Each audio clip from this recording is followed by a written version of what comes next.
Welcome to Horror Classics Audiobooks, where timeless terrors of literature comes alive once more. We present a chilling masterpiece that continues to haunt generations of readers. The works of Edgar Allan Poe, Volume 1 by Edgar Allan Poe. Settle in, dim the lights, and let the darkness of this haunting tale unfold. Now, let the story begin. The Mystery of Marie Roget, a sequel to the murders in the Rue Morgue. Es gibt ein Reich idealischer Begebenheiten, die der Wirklichkeit parallel läuft. Selten fallen sei zusammen. Menschen und Zufall modifizieren duohelig die idealische Begebenheit, so dass sei unvollkommen erscheint, und ihre Folgen gleichfalls unvollkommen sind. So bei der Reformation, statt des Protestantismus, kam des Luthertum hervor. There are ideal series of events which run parallel with the real ones. They rarely coincide. Men and circumstances generally modify the ideal train of events so that it seems imperfect, and its consequences are equally imperfect. Thus, with the Reformation, instead of Protestantism came Lutheranism. Noveles. 2. Moral Ansichten. There are few persons, even among the calmest thinkers, who have not occasionally been startled into a vague yet thrilling half-credence in the supernatural by coincidences of so seemingly marvelous a character that, as mere coincidences, the intellect has been unable to receive them. Such sentiments, for the half-credences of which I speak have never the full force of thought. Such sentiments are seldom thoroughly stifled unless by reference to the doctrine of chance, or, as it is technically termed, the calculus of probabilities. Now this calculus is, in its essence, purely mathematical, and thus we have the anomaly of the most rigidly exact in science applied to the shadow and spirituality of the most intangible in speculation. The extraordinary details which I am now called upon to make public will be found to form, as regards sequence of time, the primary branch of a series of scarcely intelligible coincidences, whose secondary or concluding branch will be recognized by all readers in the late murder of Mary Cecilia Rogers at New York, when, in an article entitled "The Murders in the Rue Morgue," I endeavored, about a year ago, to depict some very remarkable features in the mental character of my friend, the Chevalier C. Auguste Dupin. It did not occur to me that I should ever resume the subject. This depicting of character constituted my design, and this design was thoroughly fulfilled in the wild train of circumstances brought to instance Dupin's idiosyncrasy. I might have adduced other examples, but I should have proven no more. Late events, however, in their surprising development, have startled me into some farther details, which will carry with them the air of extorted confession. Hearing what I have lately heard, it would be indeed strange should I remain silent in regard to what I both heard and saw so long ago.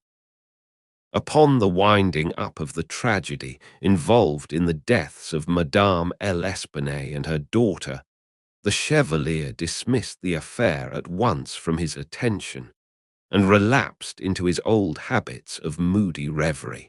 Prone at all times to abstraction, I readily fell in with his humour, and continuing to occupy our chambers in the Faubourg Saint-Germain, we gave the future to the winds and slumbered tranquilly in the present, weaving the dull world around us into dreams. But these dreams were not altogether uninterrupted. It may readily be supposed that the part played by my friend in the drama at the Rue Morgue had not failed of its impression upon the fancies of the Parisian police. With its emissaries, the name of Dupin had grown into a household word. The simple character of those inductions by which he had disentangled the mystery, never having been explained even to the prefect, or to any other individual than myself. Of course, it is not surprising that the affair was regarded as little less than miraculous, or that the Chevalier's analytical abilities acquired for him the credit of intuition. His frankness would have led him to disabuse every inquirer of such prejudice, but his indolent humour forbade all farther agitation of a topic whose interest to himself had long ceased. It thus happened that he found himself the cynosure of the political eyes, and the cases were not few in which attempt was made to engage his services at the prefecture. One of the most remarkable instances was that of the murder of a young girl named Marie Roget. This event occurred about 2 years after the atrocity in the Rue Morgue. Marie, whose Christian and family name will at once arrest attention from their resemblance to those of the unfortunate cigar girl, was the only daughter of the widow Estelle Roget. The father had died during the child's infancy, and from the period of his death until within 18 months before the assassination which forms the subject of our narrative, the mother and daughter had dwelt together in the Rue Pavée Saint-André. 3. Madame there keeping a pension, assisted by Marie. Affairs went on thus until the latter had attained her 22nd year, when her great beauty attracted the notice of a perfumer who occupied one of the shops in the basement of the Palais Royal, and whose custom lay chiefly among the desperate adventurers infesting that neighborhood. Monsieur Leblanc, 4, was not unaware of the advantages to be derived from the attendance of the fair Marie in his perfumery, and his liberal proposals were accepted eagerly by the girl, although with somewhat more of hesitation by Madame. The anticipations of the shopkeeper were realized, and his rooms soon became notorious through the charms of the sprightly grisette. She had been in his employ about a year when her admirers were thrown into confusion by her sudden disappearance from the shop. Monsieur Leblanc was unable to account for her absence, and Madame Roget was distracted with anxiety and terror. The public papers immediately took up the theme, and the police were upon the point of making serious investigations, when, one fine morning, after the lapse of a week, Marie, in good health, but with a somewhat saddened air, made her reappearance at her usual counter in the perfumery. All inquiry, except that of a private character, was of course immediately hushed. Monsieur Leblanc professed total ignorance, as before. Marie, with Madame, replied to all questions that the last week had been spent at the house of a relation in the country. Thus the affair died away, and was generally forgotten. For the girl, ostensibly to relieve herself from the impertinence of curiosity, soon bade a final adieu to the perfumer, and sought the shelter of her mother's residence in the Rue Pavée Saint-André. It was about 5 months after this return home that her friends were alarmed by her sudden disappearance for the second time. 3 days elapsed, and nothing was heard of her. On the fourth, her corpse was found floating in the Seine, near the shore which is opposite the quartier of the Rue Saint-André, and at a point not very far distant from the secluded neighborhood of the Barrière du Roule. 6. The atrocity of this murder, for it was at once evident that murder had been committed. The youth and beauty of the victim, and above all her previous notoriety, conspired to produce intense excitement in the minds of the sensitive Parisians. I can call to mind no similar occurrence producing so general and so intense an effect. For several weeks, in the discussion of this one absorbing theme, even the momentous political topics of the day were forgotten. The prefect made unusual exertions, and the powers of the whole Parisian police were, of course, tasked to the utmost extent.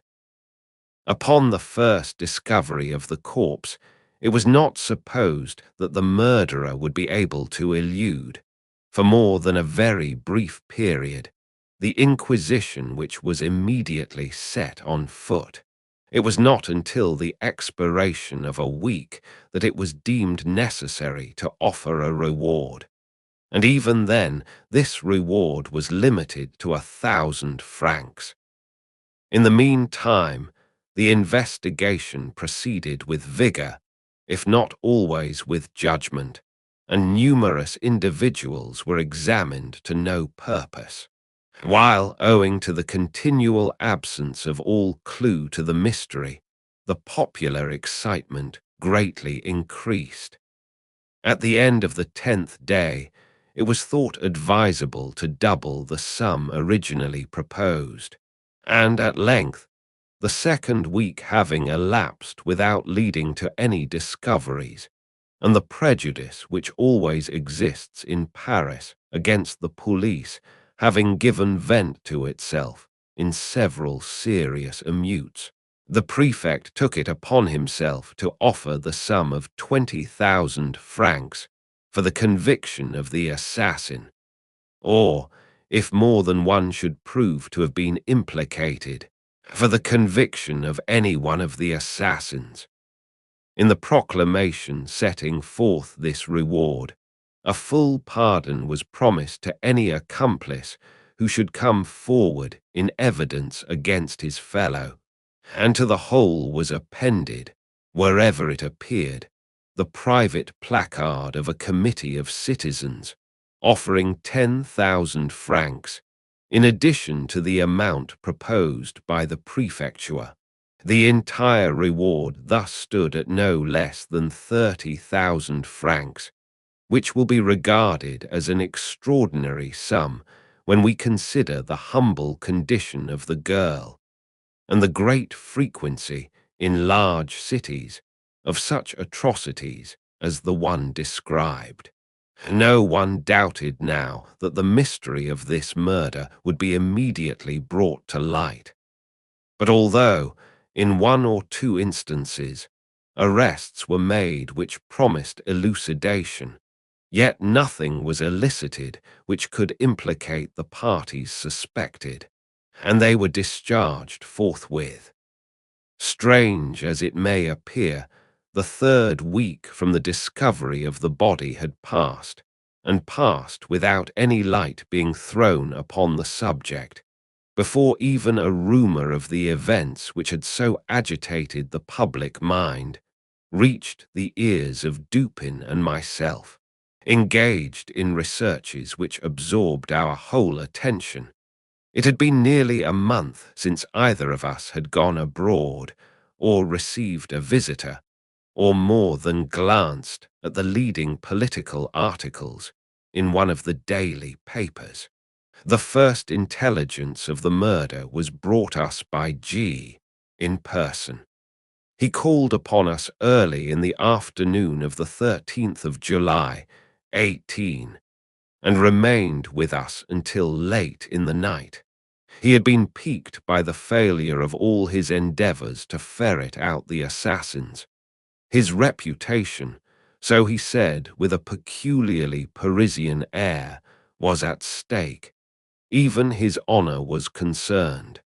The eyes of the public were upon him, and there was really no sacrifice which he would not be willing to make for the development of the mystery.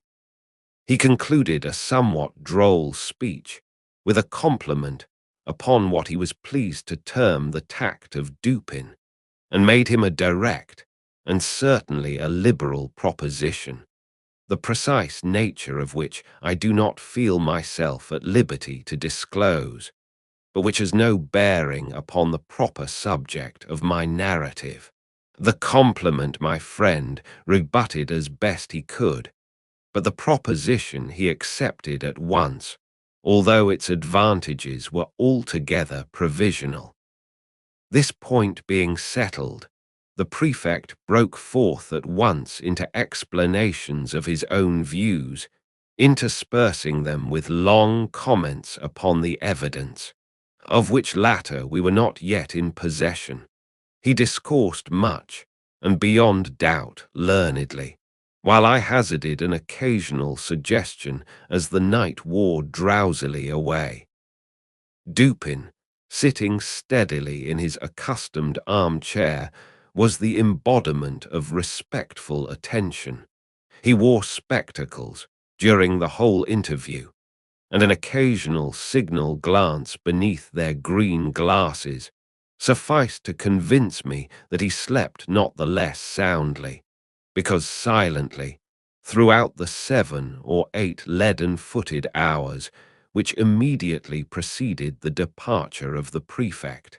In the morning, I procured at the prefecture a full report of all the evidence elicited, and at the various newspaper offices a copy of every paper in which, from first to last, had been published any decisive information in regard to this sad affair.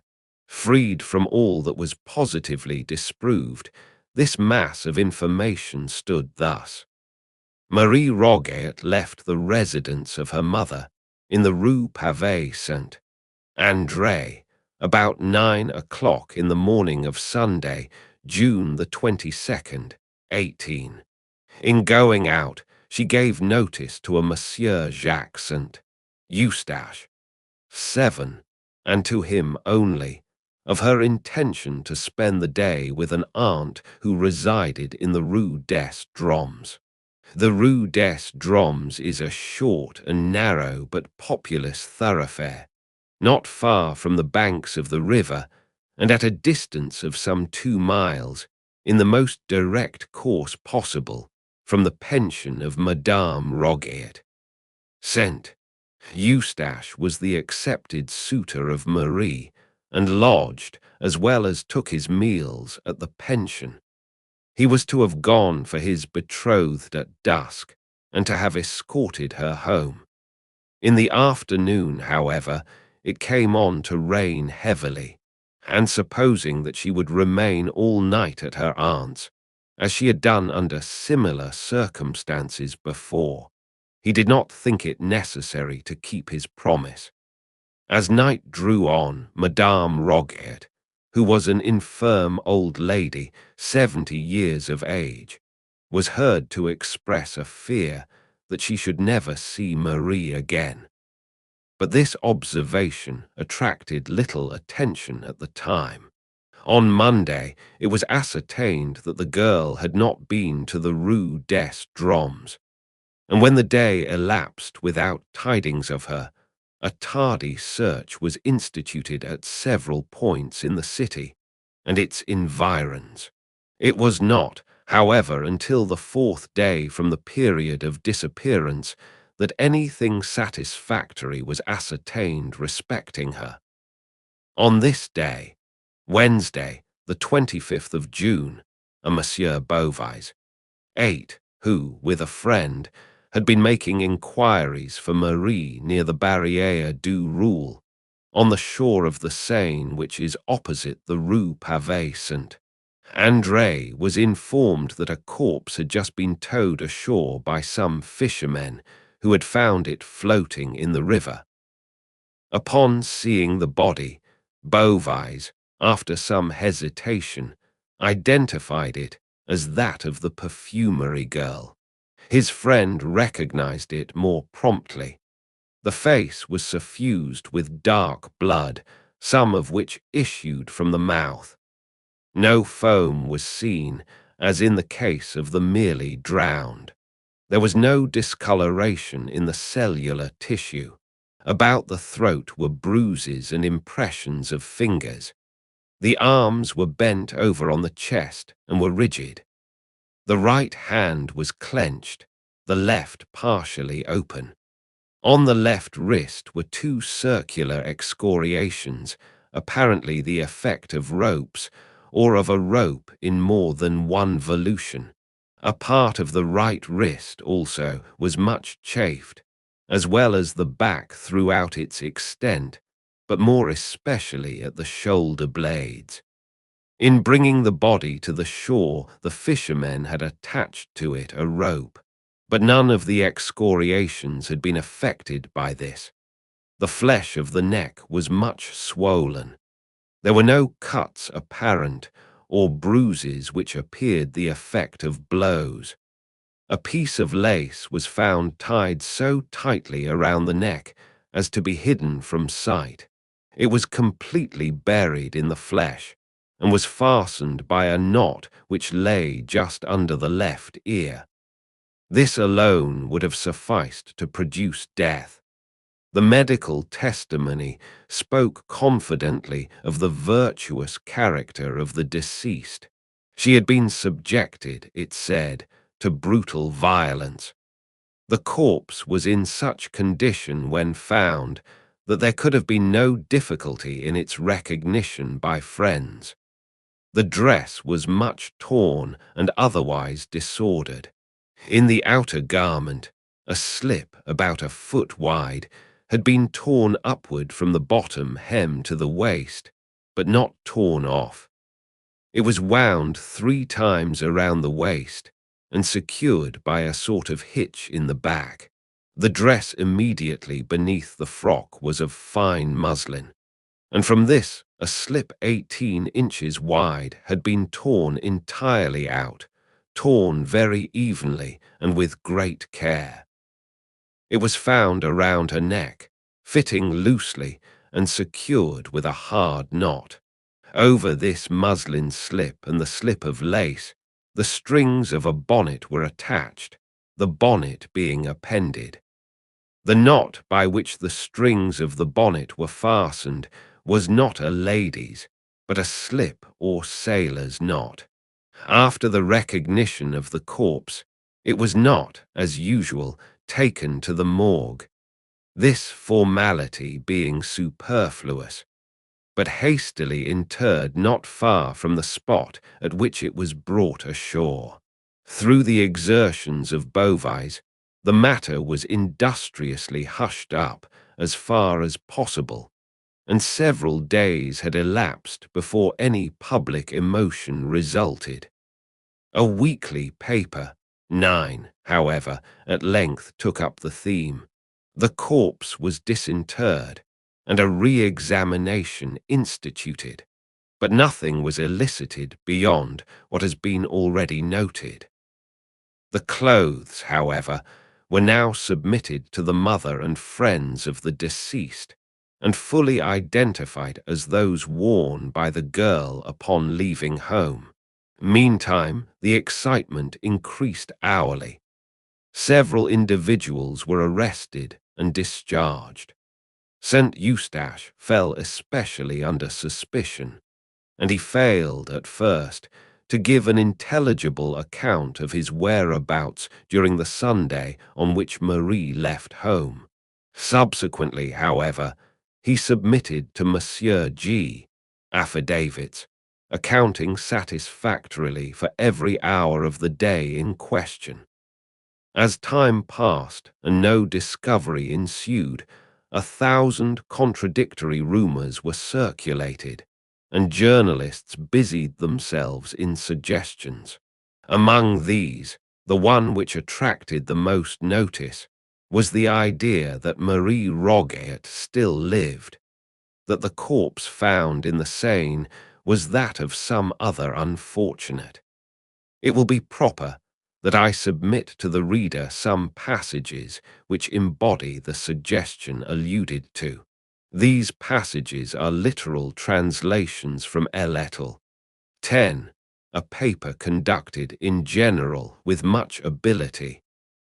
Mademoiselle Roget left her mother's house on Sunday morning, June the 22nd, 18, with the ostensible purpose of going to see her aunt or some other connection in the Rue des Drômes. From that hour nobody is proved to have seen her. There is no trace or tidings of her at all. There has no person whatever come forward so far who saw her at all on that day after she left her mother's door. Now, though we have no evidence that Marie Roget was in the land of the living after 9 o'clock on Sunday, June the 22nd, we have proof that up to that hour she was alive. On Wednesday noon at 12, a female body was discovered afloat on the shore of the Barrière de Roule. This was, even if we presume that Marie Roget was thrown into the river within 3 hours after she left her mother's house, only 3 days from the time she left her home, 3 days to an hour. But it is folly to suppose that the murder, if murder was committed on her body, could have been consummated soon enough to have enabled her murderers to throw the body into the river before midnight. Those who are guilty of such horrid crimes choose darkness rather than light. Thus we see that if the body found in the river was that of Marie Roget, it could only have been in the water 2.5 days, or 3 at the outside. All experience has shown that drowned bodies, or bodies thrown into the water immediately after death by violence, require from 6 to 10 days for decomposition to take place to bring them to the top of the water. Even where a cannon is fired over a corpse, and it rises before at least 5 or 6 days' immersion, it sinks again if let alone.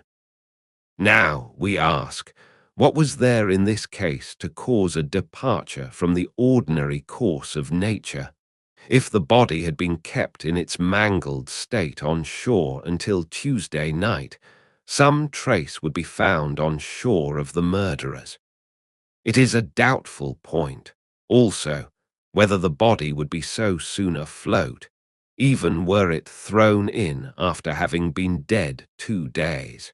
And furthermore, it is exceedingly improbable that any villains who had committed such a murder as is here supposed would have thrown the body in without weight to sink it, when such a precaution could have so easily been taken.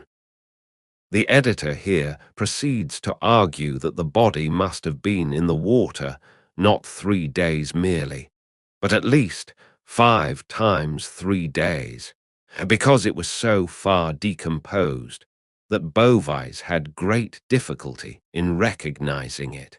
This latter point, however, was fully disproved. I continue the translation.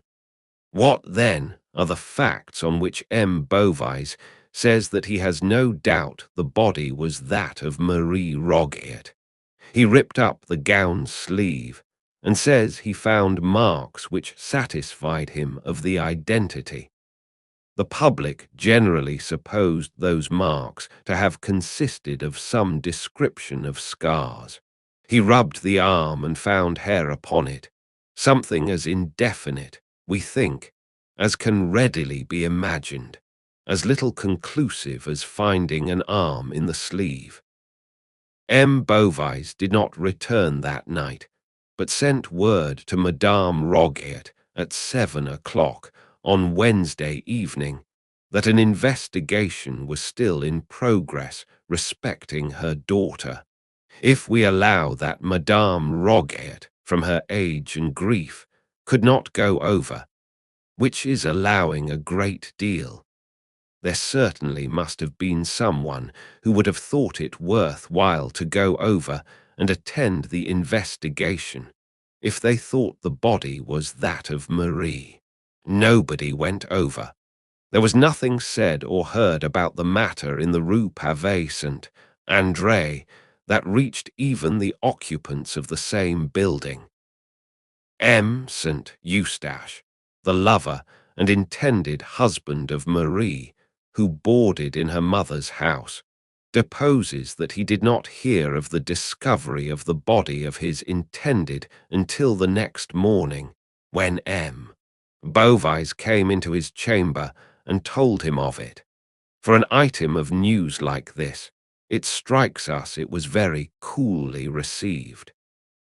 In this way, the journal endeavored to create the impression of an apathy on the part of the relatives of Marie, inconsistent with the supposition that these relatives believed the corpse to be hers.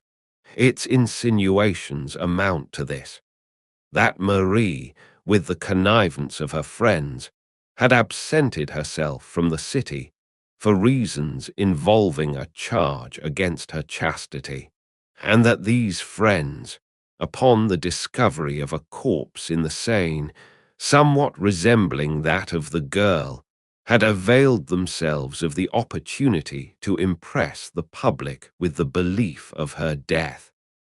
But Elettle was again over-hasty. It was distinctly proved that no apathy, such as was imagined, existed, that the old lady was exceedingly feeble, and so agitated as to be unable to attend to any duty, that St. Eustache, so far from receiving the news coolly, was distracted with grief, and bore himself so frantically, that M. Beauvais prevailed upon a friend and relative to take charge of him, and prevent his attending the examination at the disinterment. Moreover, although it was stated by Elettle that the corpse was reinterred at the public expense, that an advantageous offer of private sculpture was absolutely declined by the family, and that no member of the family attended the ceremonial. Although, I say, all this was asserted by Elettle in furtherance of the impression it designed to convey, yet all this was satisfactorily disproved.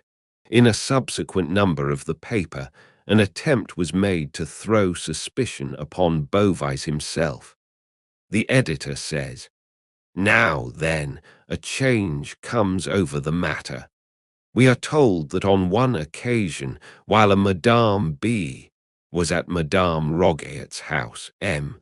Beauvais, who was going out, told her that a gendarme was expected there, and she, Madame B., must not say anything to the gendarme until he returned, but let the matter be for him.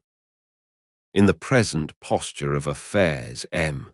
Beauvais appears to have the whole matter locked up in his head.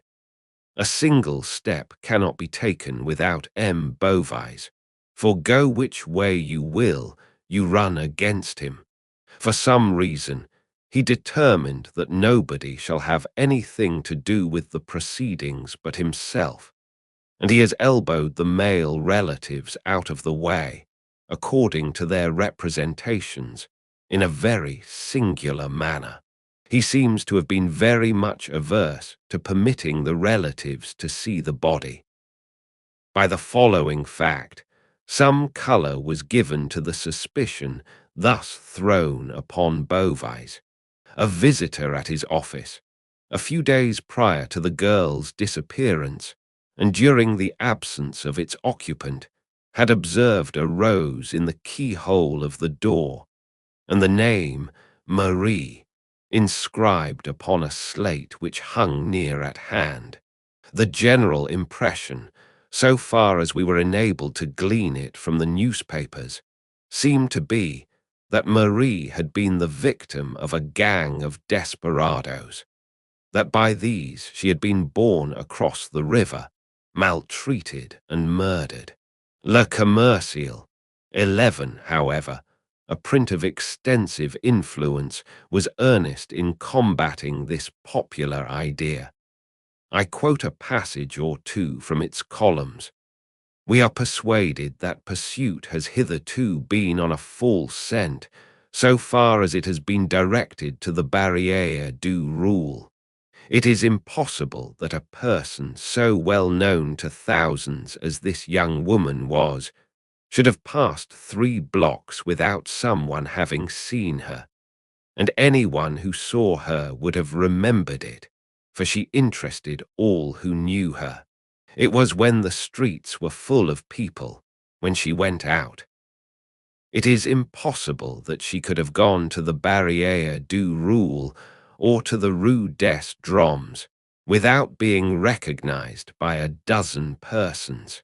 Yet no one has come forward who saw her outside of her mother's door, and there is no evidence, except the testimony concerning her expressed intentions, that she did go out at all.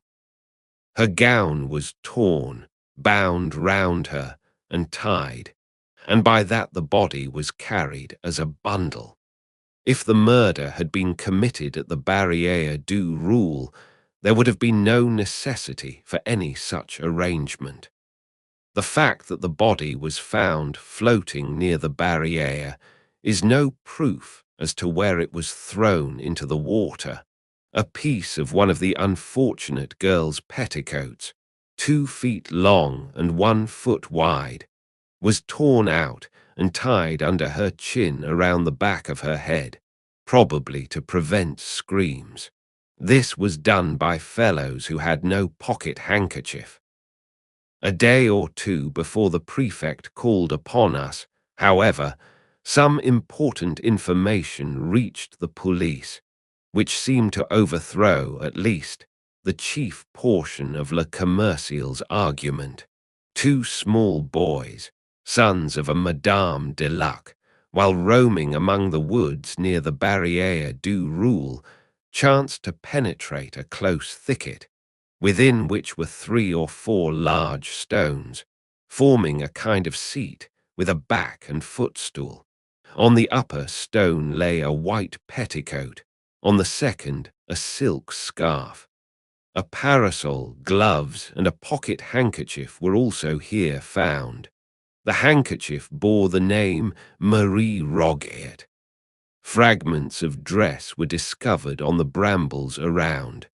The earth was trampled, the bushes were broken, and there was every evidence of a struggle. Between the thicket and the river, the fences were found taken down, and the ground bore evidence of some heavy burthen having been dragged along it. A weekly paper, Le Soleil, 12, had the following comments upon this discovery, comments which merely echoed the sentiment of the whole Parisian press. The things had all evidently been there at least 3 or 4 weeks. They were all mildewed down hard with the action of the rain and stuck together from mildew. The grass had grown around and over some of them. The silk on the parasol was strong, but the threads of it were run together within. The upper part, where it had been doubled and folded, was all mildewed and rotten, and tore on its being opened. The pieces of her frock torn out by the bushes were about 3 inches wide and 6 inches long. One part was the hem of the frock, and it had been mended. The other piece was part of the skirt, not the hem. They looked like strips torn off and were on the thorn bush about a foot from the ground. There can be no doubt, therefore, that the spot of this appalling outrage has been discovered. Consequent upon this discovery, new evidence appeared. Madame de Luc testified that she keeps a roadside inn not far from the bank of the river, opposite the Barriere du Roule. The neighborhood is secluded, particularly so. It is the usual Sunday resort of blackguards from the city who cross the river in boats. About 3 o'clock in the afternoon of the Sunday in question, a young girl arrived at the inn, accompanied by a young man of dark complexion. The two remained here for some time. On their departure, they took the road to some thick woods in the vicinity. Madame Deluxe's attention was called to the dress worn by the girl, on account of its resemblance to one worn by a deceased relative. A scarf was particularly noticed. Soon after the departure of the couple, a gang of miscreants made their appearance, behaved boisterously, ate and drank without making payment, followed in the route of the young man and girl, returned to the inn about dusk, and recrossed the river as if in great haste. It was soon after dark, upon this same evening, that Madame Deluxe, as well as her eldest son, heard the screams of a female in the vicinity of the inn. The screams were violent but brief. Madame D. recognized not only the scarf which was found in the thicket, but the dress which was discovered upon the corpse. An omnibus driver, Valence, 13, now also testified that he saw Marie Roget cross a ferry on the Seine, on the Sunday in question, in company with a young man of dark complexion. He, Valence, knew Marie, and could not be mistaken in her identity. The articles found in the thicket were fully identified by the relatives of Marie. The items of evidence and information thus collected by myself from the newspapers at the suggestion of Dupin embraced only one more point, but this was a point of seemingly vast consequence. It appears that immediately after the discovery of the clothes as above described, the lifeless or nearly lifeless body of St. Eustache, Marie's betrothed, was found in the vicinity of what all now supposed the scene of the outrage. A phial labelled laudanum and emptied was found near him. His breath gave evidence of the poison. He died without speaking. Upon his person was found a letter briefly stating his love for Marie with his design of self-destruction. "I need scarcely tell you," said Dupin, as he finished the perusal of my notes, "that this is a far more intricate case than that of the Rue Morgue, from which it differs in one important respect. This is an ordinary, although an atrocious instance of crime. There is nothing peculiarly outré about it. You will observe that, for this reason, the mystery has been considered easy when, for this reason, it should have been considered difficult of solution. Thus, at first, it was thought unnecessary to offer a reward. The myrmidons of G were able at once to comprehend how and why such an atrocity might have been committed. They could picture to their imaginations a mode, many modes, and a motive, many motives. And because it was not impossible that either of these numerous modes and motives could have been the actual one, they have taken it for granted that one of them must. But the case with which these variable fancies were entertained, and the very plausibility which each assumed, should have been understood as indicative rather of the difficulties than of the facilities which must attend elucidation. I have before observed that it is by prominences above the plane of the ordinary that reason feels her way, if at all, in her search for the true, and that the proper question in cases such as this is not so much what has occurred, as what has occurred that has never occurred before. In the investigations at the house of Madame L'Espanaye, 14, the agents of G were discouraged and confounded by that very unusualness which, to a properly regulated intellect, would have afforded the surest omen of success, while this same intellect might have been plunged in despair at the ordinary character of all that met the eye in the case of the perfumery girl, and yet told of nothing but easy triumph to the functionaries of the prefecture. In the case of Madame L'Espanaye and her daughter there was, even at the beginning of our investigation, no doubt that murder had been committed. The idea of suicide was excluded at once. Here, too, we are freed at the commencement from all supposition of self-murder. The body found at the Barrière du Roule was found under such circumstances as to leave us no room for embarrassment upon this important point. But it has been suggested that the corpse discovered is not that of the Marie Roget, for the conviction of whose assassin or assassins the reward is offered, and respecting whom solely our agreement has been arranged with the prefect. We both know this gentleman well. It will not do to trust him too far. If, dating our inquiries from the body found, and thence tracing a murderer, we yet discover this body to be that of some other individual than Marie, or if starting from the living Marie we find her, yet find her unassassinated, in either case we lose our labor, since it is Monsieur G with whom we have to deal.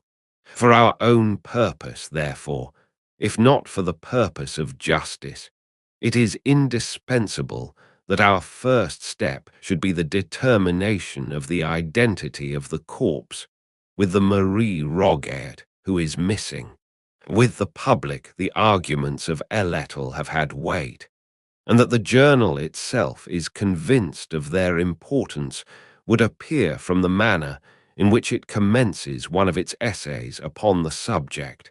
Several of the morning papers of the day, it says, speak of the conclusive article in Monday's Ettle. To me, this article appears conclusive of little beyond the zeal of its inditer. We should bear in mind that, in general, it is the object of our newspapers rather to create a sensation, to make a point, than to further the cause of truth. The latter end is only pursued when it seems coincident with the former. The print which merely falls in with ordinary opinion, however well-founded this opinion may be, earns for itself no credit with the mob. The mass of the people regard as profound only him who suggests pungent contradictions of the general idea. In ratiocination, not less than in literature, it is the epigram which is the most immediately and the most universally appreciated. In both, it is of the lowest order of merit. What I mean to say is that it is the mingled epigram and melodrame of the idea that Marie Roget still lives, rather than any true plausibility in this idea, which have suggested it to L'Ettle and secured it a favorable reception with the public. Let us examine the heads of this journal's argument, endeavoring to avoid the incoherence with which it is originally set forth. The first aim of the writer is to show, from the brevity of the interval between Marie's disappearance and the finding of the floating corpse, that this corpse cannot be that of Marie. The reduction of this interval to its smallest possible dimension becomes thus, at once, an object with the reasoner.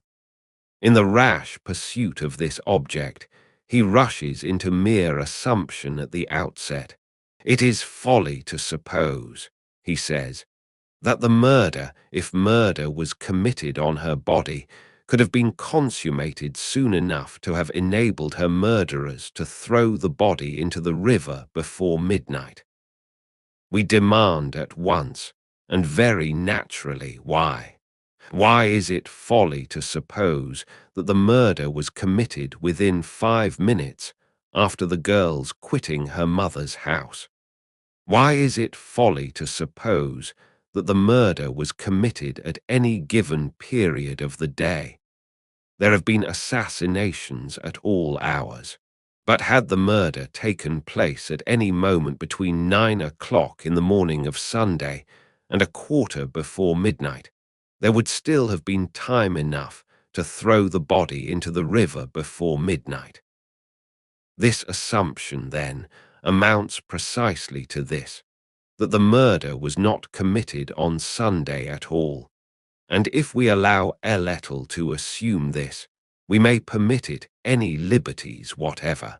The paragraph beginning, "It is folly to suppose that the murder," etc., however it appears as printed in Ellettle, may be imagined to have existed actually thus in the brain of its indicter. It is folly to suppose that the murder, if murder was committed on the body, could have been committed soon enough to have enabled her murderers to throw the body into the river before midnight. It is folly, we say, to suppose all this, and to suppose at the same time, as we are resolved to suppose, that the body was not thrown in until after midnight, a sentence sufficiently inconsequential in itself, but not so utterly preposterous as the one printed. Were it my purpose, continued Dupin, merely to make out a case against this passage of Ellettle's argument, I might safely leave it where it is. It is not, however, with Ellettle that we have to do, but with the truth. The sentence in question has but one meaning as it stands, and this meaning I have fairly stated. But it is material that we go behind the mere words, for an idea which these words have obviously intended and failed to convey. It was the design of the journalist to say that, at whatever period of the day or night of Sunday this murder was committed, it was improbable that the assassins would have ventured to bear the corpse to the river before midnight, and herein lies, really, the assumption of which I complain. It is assumed that the murder was committed at such a position, and under such circumstances, that the bearing it to the river became necessary. Now, the assassination might have taken place upon the river's brink, or on the river itself, and thus the throwing the corpse in the water might have been resorted to, at any period of the day or night, as the most obvious and most immediate mode of disposal. You will understand that I suggest nothing here as probable or as coincident with my own opinion. My design, so far, has no reference to the facts of the case. I wish merely to caution you against the whole tone of Ellettle's suggestion, by calling your attention to its ex parte character at the outset, having prescribed thus a limit to suit its own preconceived notions, having assumed that, if this were the body of Marie, it could have been in the water but a very brief time.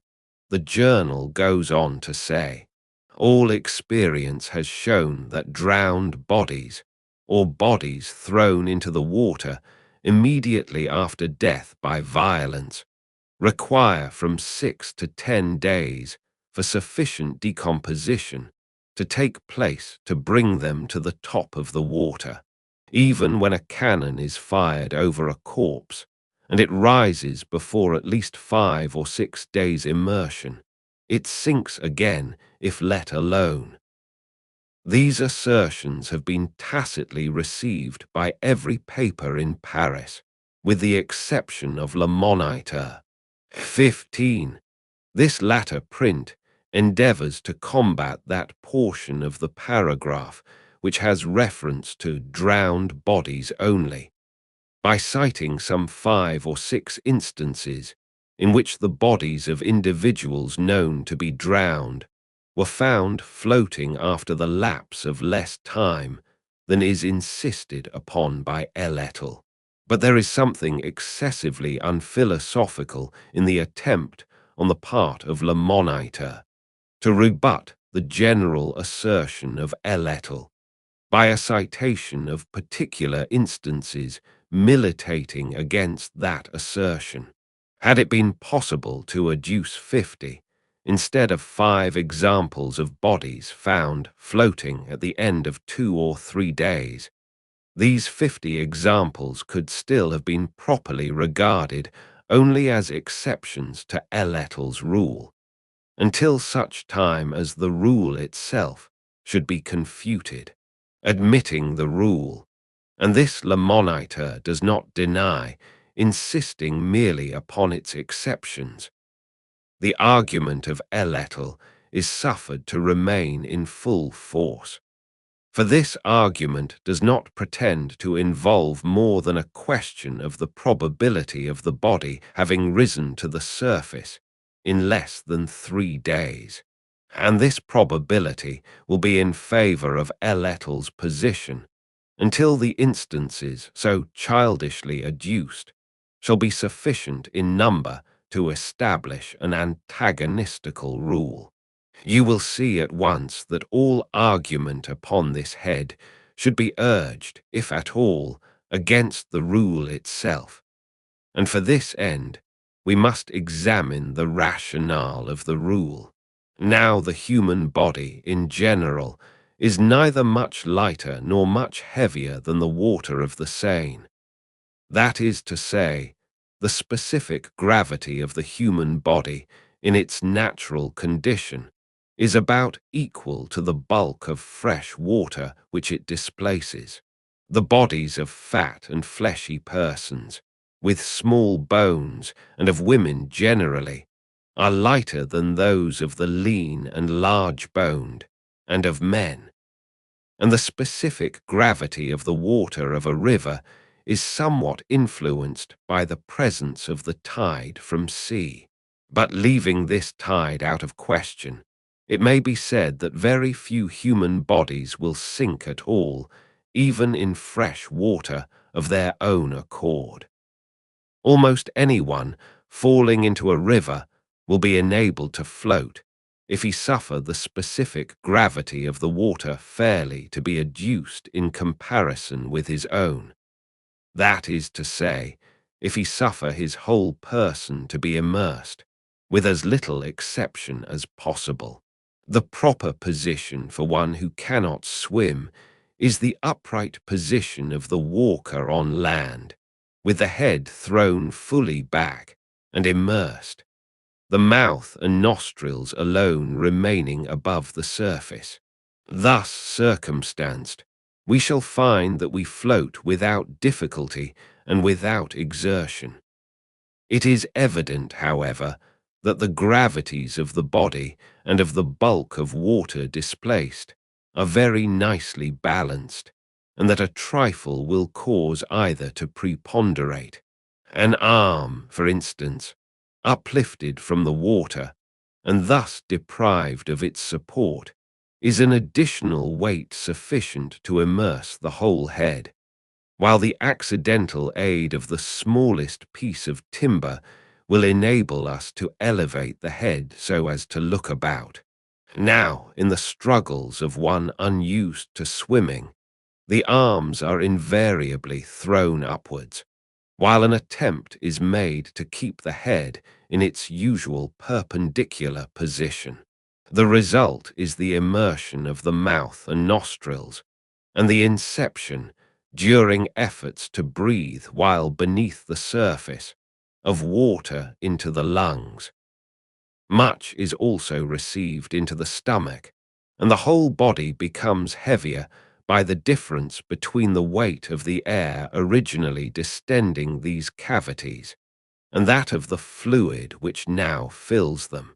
This difference is sufficient to cause the body to sink, as a general rule, but is insufficient in the cases of individuals with small bones and an abnormal quantity of flaccid or fatty matter. Such individuals float even after drowning. The corpse, being supposed at the bottom of the river, will there remain until, by some means, its specific gravity again becomes less than that of the bulk of water which it displaces. This effect is brought about by decomposition or otherwise. The result of decomposition is the generation of gas, distending the cellular tissues and all the cavities, and giving the puffed appearance which is so horrible. When this distension has so far progressed that the bulk of the corpse is materially increased, without a corresponding increase of mass or weight, its specific gravity becomes less than that of the water displaced, and it forthwith makes its appearance at the surface. But decomposition is modified by innumerable circumstances, is hastened or retarded by innumerable agencies. For example, by the heat or cold of the season, by the mineral impregnation or purity of the water, by its depth or shallowness, by its currency or stagnation, by the temperament of the body, by its infection or freedom from disease before death. Thus it is evident that we can assign no period, with anything like accuracy, at which the corpse shall rise through decomposition. Under certain conditions, this result would be brought about within an hour. Under others, it might not take place at all. There are chemical infusions by which the animal frame can be preserved forever from corruption. The bichloride of mercury is one. But apart from decomposition, there may be, and very usually is, a generation of gas within the stomach from the acetous fermentation of vegetable matter, or within other cavities from other causes, sufficient to induce a distension which will bring the body to the surface. The effect produced by the firing of a cannon is that of simple vibration. This may either loosen the corpse from the soft mud or ooze in which it is embedded, thus permitting it to rise when other agencies have already prepared it for so doing, or it may overcome the tenacity of some putrescent portions of the cellular tissue, allowing the cavities to distend under the influence of the gas. Having thus before us the whole philosophy of this subject, we can easily test by it the assertions of Eletel. All experience shows, says this paper, that drowned bodies, or bodies thrown into the water immediately after death by violence, require from 6 to 10 days for sufficient decomposition to take place to bring them to the top of the water, even when a cannon is fired over a corpse, and it rises before at least 5 or 6 days' immersion. It sinks again if let alone. The whole of this paragraph must now appear a tissue of inconsequence and incoherence. All experience does not show that drowned bodies require from 6 to 10 days for sufficient decomposition to take place to bring them to the surface. Both science and experience show that the period of their rising is, and necessarily must be, indeterminate. If, moreover, a body has risen to the surface through firing of cannon, It will not sink again if let alone, until decomposition has so far progressed as to permit the escape of the generated gas. But I wish to call your attention to the distinction which is made between drowned bodies and bodies thrown into the water immediately after death by violence. Although the writer admits the distinction, he yet includes them all in the same category. I have shown how it is that the body of a drowning man becomes specifically heavier than its bulk of water, and that he would not sink at all, except for the struggles by which he elevates his arms above the surface, and his gasps for breath while beneath the surface, gasps which supply by water the place of the original air in the lungs. But these struggles and these gasps would not occur in the body thrown into the water immediately after death by violence. Thus, in the latter instance, the body, as a general rule, would not sink at all, a fact of which Elettle is evidently ignorant. When decomposition had proceeded to a very great extent, when the flesh had in a great measure left the bones, then, indeed, but not till then, should we lose sight of the corpse. And now what are we to make of the argument that the body found could not be that of Marie Roget, because, 3 days only having elapsed, this body was found floating? If drowned, being a woman, she might never have sunk, or having sunk, might have reappeared in 24 hours or less. But no one supposes her to have been drowned, and dying before being thrown into the river, she might have been found floating at any period afterwards whatever. But, says Elettle, if the body had been kept in its mangled state on shore until Tuesday night, some trace would be found on shore of the murderers. Here it is at first difficult to perceive the intention of the reasoner. He means to anticipate what he imagines would be an objection to his theory, viz., that the body was kept on shore 2 days, suffering rapid decomposition, more rapid than if immersed in water. He supposes that, had this been the case, it might have appeared at the surface on the Wednesday, and thinks that only under such circumstances it could so have appeared. He is accordingly in haste to show that it was not kept on shore, for if so, some trace would be found on shore of the murderers. I presume you smile at the sequitur. You cannot be made to see how the mere duration of the corpse on the shore could operate to multiply traces of the assassins. Nor can I.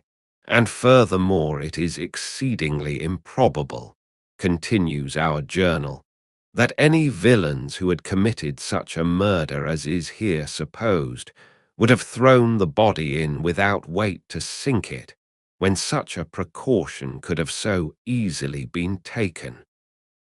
Observe here the laughable confusion of thought. No one, not even Elettle, disputes the murder committed on the body found. The marks of violence are too obvious. It is our reasoner's object merely to show that this body is not Marie's. He wishes to prove that Marie is not assassinated, not that the corpse was not. Yet his observation proves only the latter point. Here is a corpse without weight attached. Murderers, casting it in, would not have failed to attach a weight.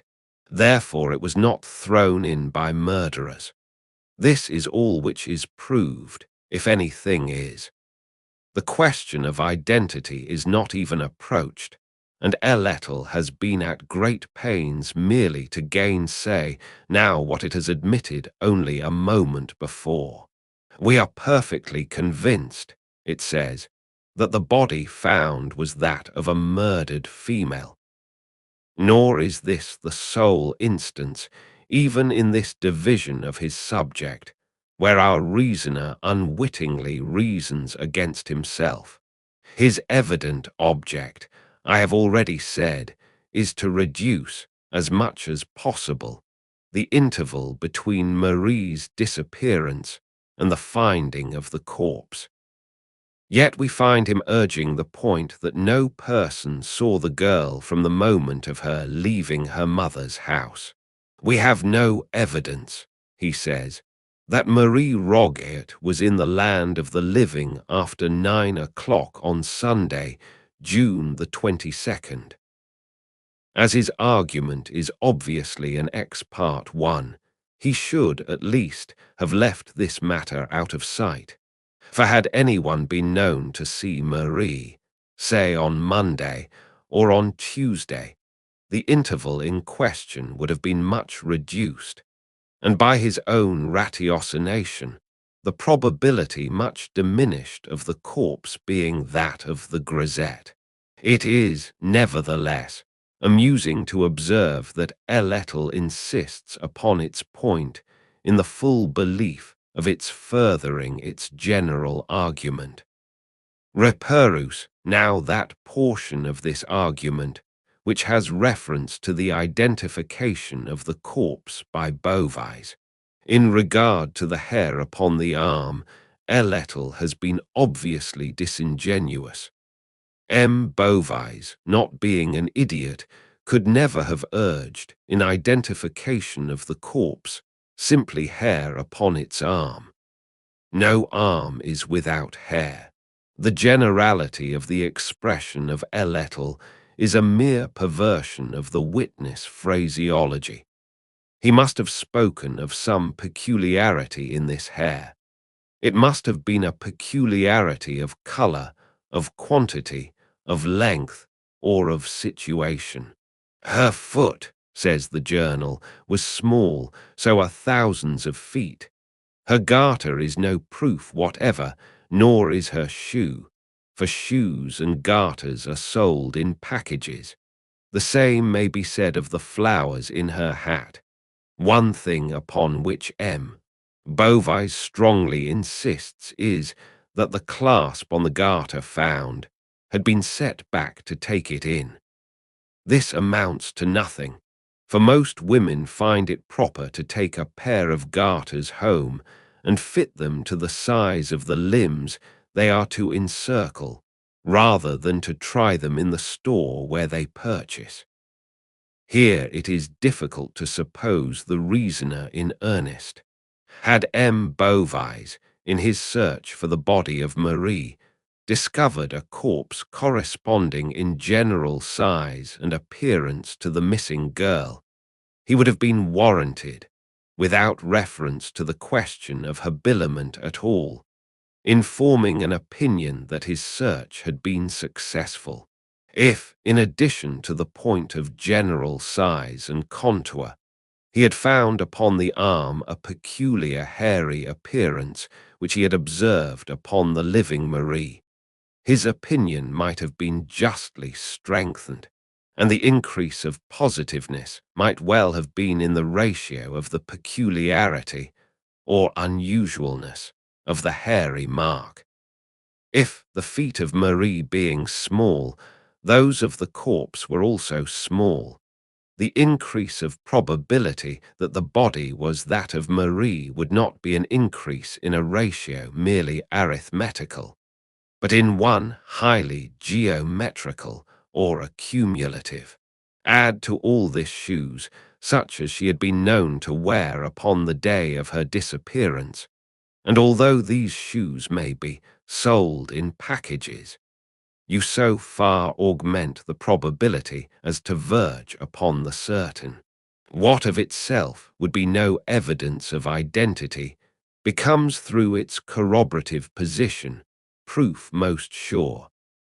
Give us, then, flowers in the hat corresponding to those worn by the missing girl, and we seek for nothing farther.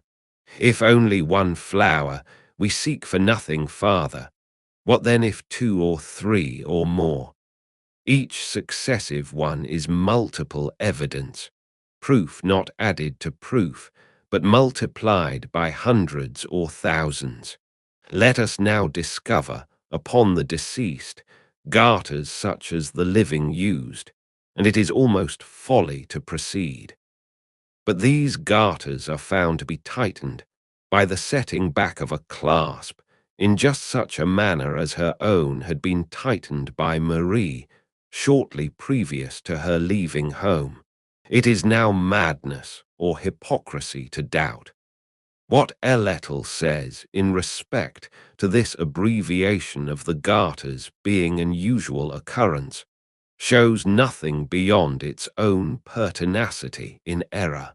The elastic nature of the clasp garter is self-demonstration of the unusualness of the abbreviation. What is made to adjust itself must of necessity require foreign adjustment, but rarely.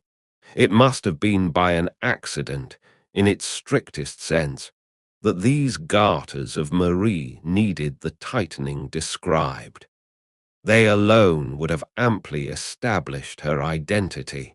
But it is not that the corpse was found to have the garters of the missing girl, or found to have her shoes, or her bonnet, or the flowers of her bonnet, or her feet, or a peculiar mark upon the arm, or her general size and appearance. It is that the corpse had each, and all collectively. Could it be proved that the editor of Elettle really entertained a doubt, under the circumstances, there would be no need, in his case, of a commission de lunatico inquirendo. He has thought it sagacious to echo the small talk of the lawyers, who, for the most part, content themselves with echoing the rectangular precepts of the courts. I would here observe that very much of what is rejected as evidence by a court is the best of evidence to the intellect, for the court, guiding itself by the general principles of evidence, the recognized and booked principles, is averse from swerving at particular instances. And this steadfast adherence to principle, with rigorous disregard of the conflicting exception, is a sure mode of attaining the maximum of attainable truth in any long sequence of time. The practice in mass is therefore philosophical, but it is not the less certain that it engenders vast individual error. 16. In respect to the insinuations levelled at Beauvais, you will be willing to dismiss them in a breath. You have already fathomed the true character of this good gentleman. He is a busybody, with much of romance and little of wit. Anyone so constituted will readily so conduct himself, upon occasion of real excitement, as to render himself liable to suspicion on the part of the over-acute or the ill-disposed. M. Beauvais, as it appears from your notes, had some personal interviews with the editor of Elettle, and offended him by venturing an opinion that the corpse, notwithstanding the theory of the editor, was in sober fact that of Marie. He persists, says the paper, in asserting the corpse to be that of Marie, but cannot give a circumstance, in addition to those which we have commented upon, to make others believe. Now, without re-adverting to the fact that stronger evidence, to make others believe, could never have been adduced, it may be remarked that a man may very well be understood to believe, in a case of this kind, without the ability to advance a single reason for the belief of a second party. Nothing is more vague than impressions of individual identity. Each man recognizes his neighbor, yet there are few instances in which anyone is prepared to give a reason for his recognition. The editor of Eletal had no right to be offended at M. Bovary's unreasoning belief. The suspicious circumstances which invest him will be found to tally much better with my hypothesis of romantic busybodyism than with the reasoner's suggestion of guilt. Once adopting the more charitable interpretation, we shall find no difficulty in comprehending the rose in the keyhole, the Marie upon the slate, the elbowing the male relatives out of the way, the aversion to permitting them to see the body, the caution given to Madame B, that she must hold no conversation with the gendarme until his return, Bovary's, and lastly, his apparent determination that nobody should have anything to do with the proceedings except himself. It seems to me unquestionable that Bovary's was a suitor of Marie's, that she coquetted with him, and that he was ambitious of being thought to enjoy her fullest intimacy and confidence. I shall say nothing more upon this point, and as the evidence fully rebuts the assertion of Eletal, touching the matter of apathy on the part of the mother and other relatives, an apathy inconsistent with the supposition of their believing the corpse to be that of the perfumery girl, we shall now proceed as if the question of identity were settled to our perfect satisfaction. And what, I here demanded, do you think of the opinions of Le Commercial? That, in spirit, they are far more worthy of attention than any which have been promulgated upon the subject. The deductions from the premises are philosophical and acute, but the premises, in 2 instances at least, are founded in imperfect observation. Le Commercial wishes to intimate that Marie was seized by some gang of low ruffians not far from her mother's door. It is impossible, it urges, that a person so well known to thousands as this young woman was should have passed 3 blocks without someone having seen her. This is the idea of a man long resident in Paris, a public man, and one whose walks to and fro in the city have been mostly limited to the vicinity of the public offices. He is aware that he seldom passes so far as 12 blocks from his own bureau without being recognized and accosted, and knowing the extent of his personal acquaintance with others, and of others with him, he compares his notoriety with that of the perfumery girl, finds no great difference between them, and reaches at once the conclusion that she, in her walks, would be equally liable to recognition with himself in his. This could only be the case were her walks of the same unvarying, methodical character, and within the same species of limited region as are his own. He passes to and fro, at regular intervals, within a confined periphery, abounding in individuals who are led to observation of his person through interest in the kindred nature of his occupation with their own. But the walks of Marie may, in general, be supposed discursive. In this particular instance, it will be understood as most probable that she proceeded upon a route of more than average diversity from her accustomed ones.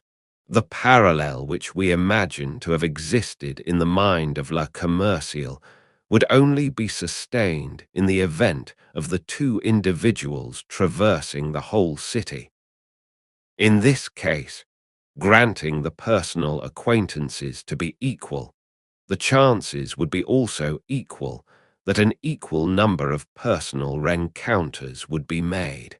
For my own part, I should hold it not only as possible, but as very far more than probable, that Marie might have proceeded, at any given period, by any one of the many routes between her own residence and that of her aunt, without meeting a single individual whom she knew or by whom she was known.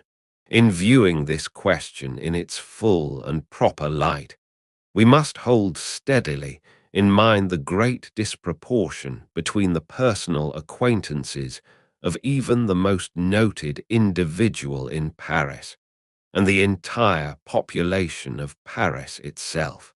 But whatever force there may still appear to be in the suggestion of La Commerciale will be much diminished when we take into consideration the hour at which the girl went abroad. It was when the streets were full of people, says Le Commercial, that she went out. But not so. It was at 9 o'clock in the morning. Now at 9 o'clock of every morning in the week, with the exception of Sunday, the streets of the city are, it is true, thronged with people. At 9 on Sunday, the populace are chiefly within doors preparing for church.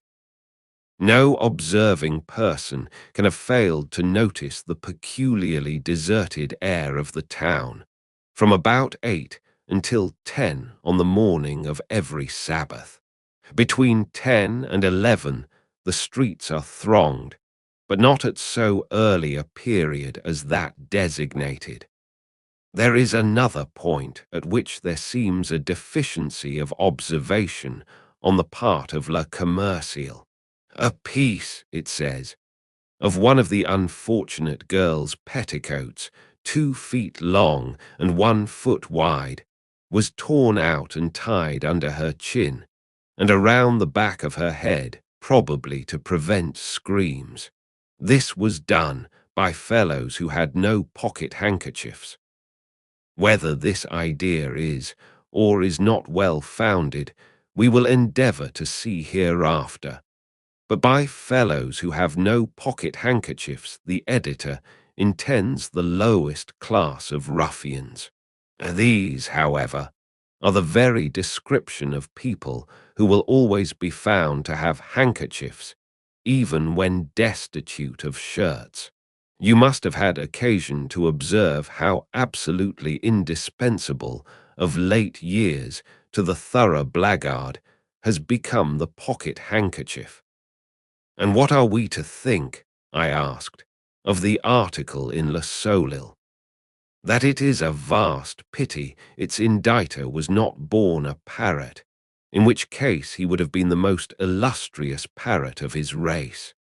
He has merely repeated the individual items of the already published opinion, collecting them with a laudable industry from this paper and from that.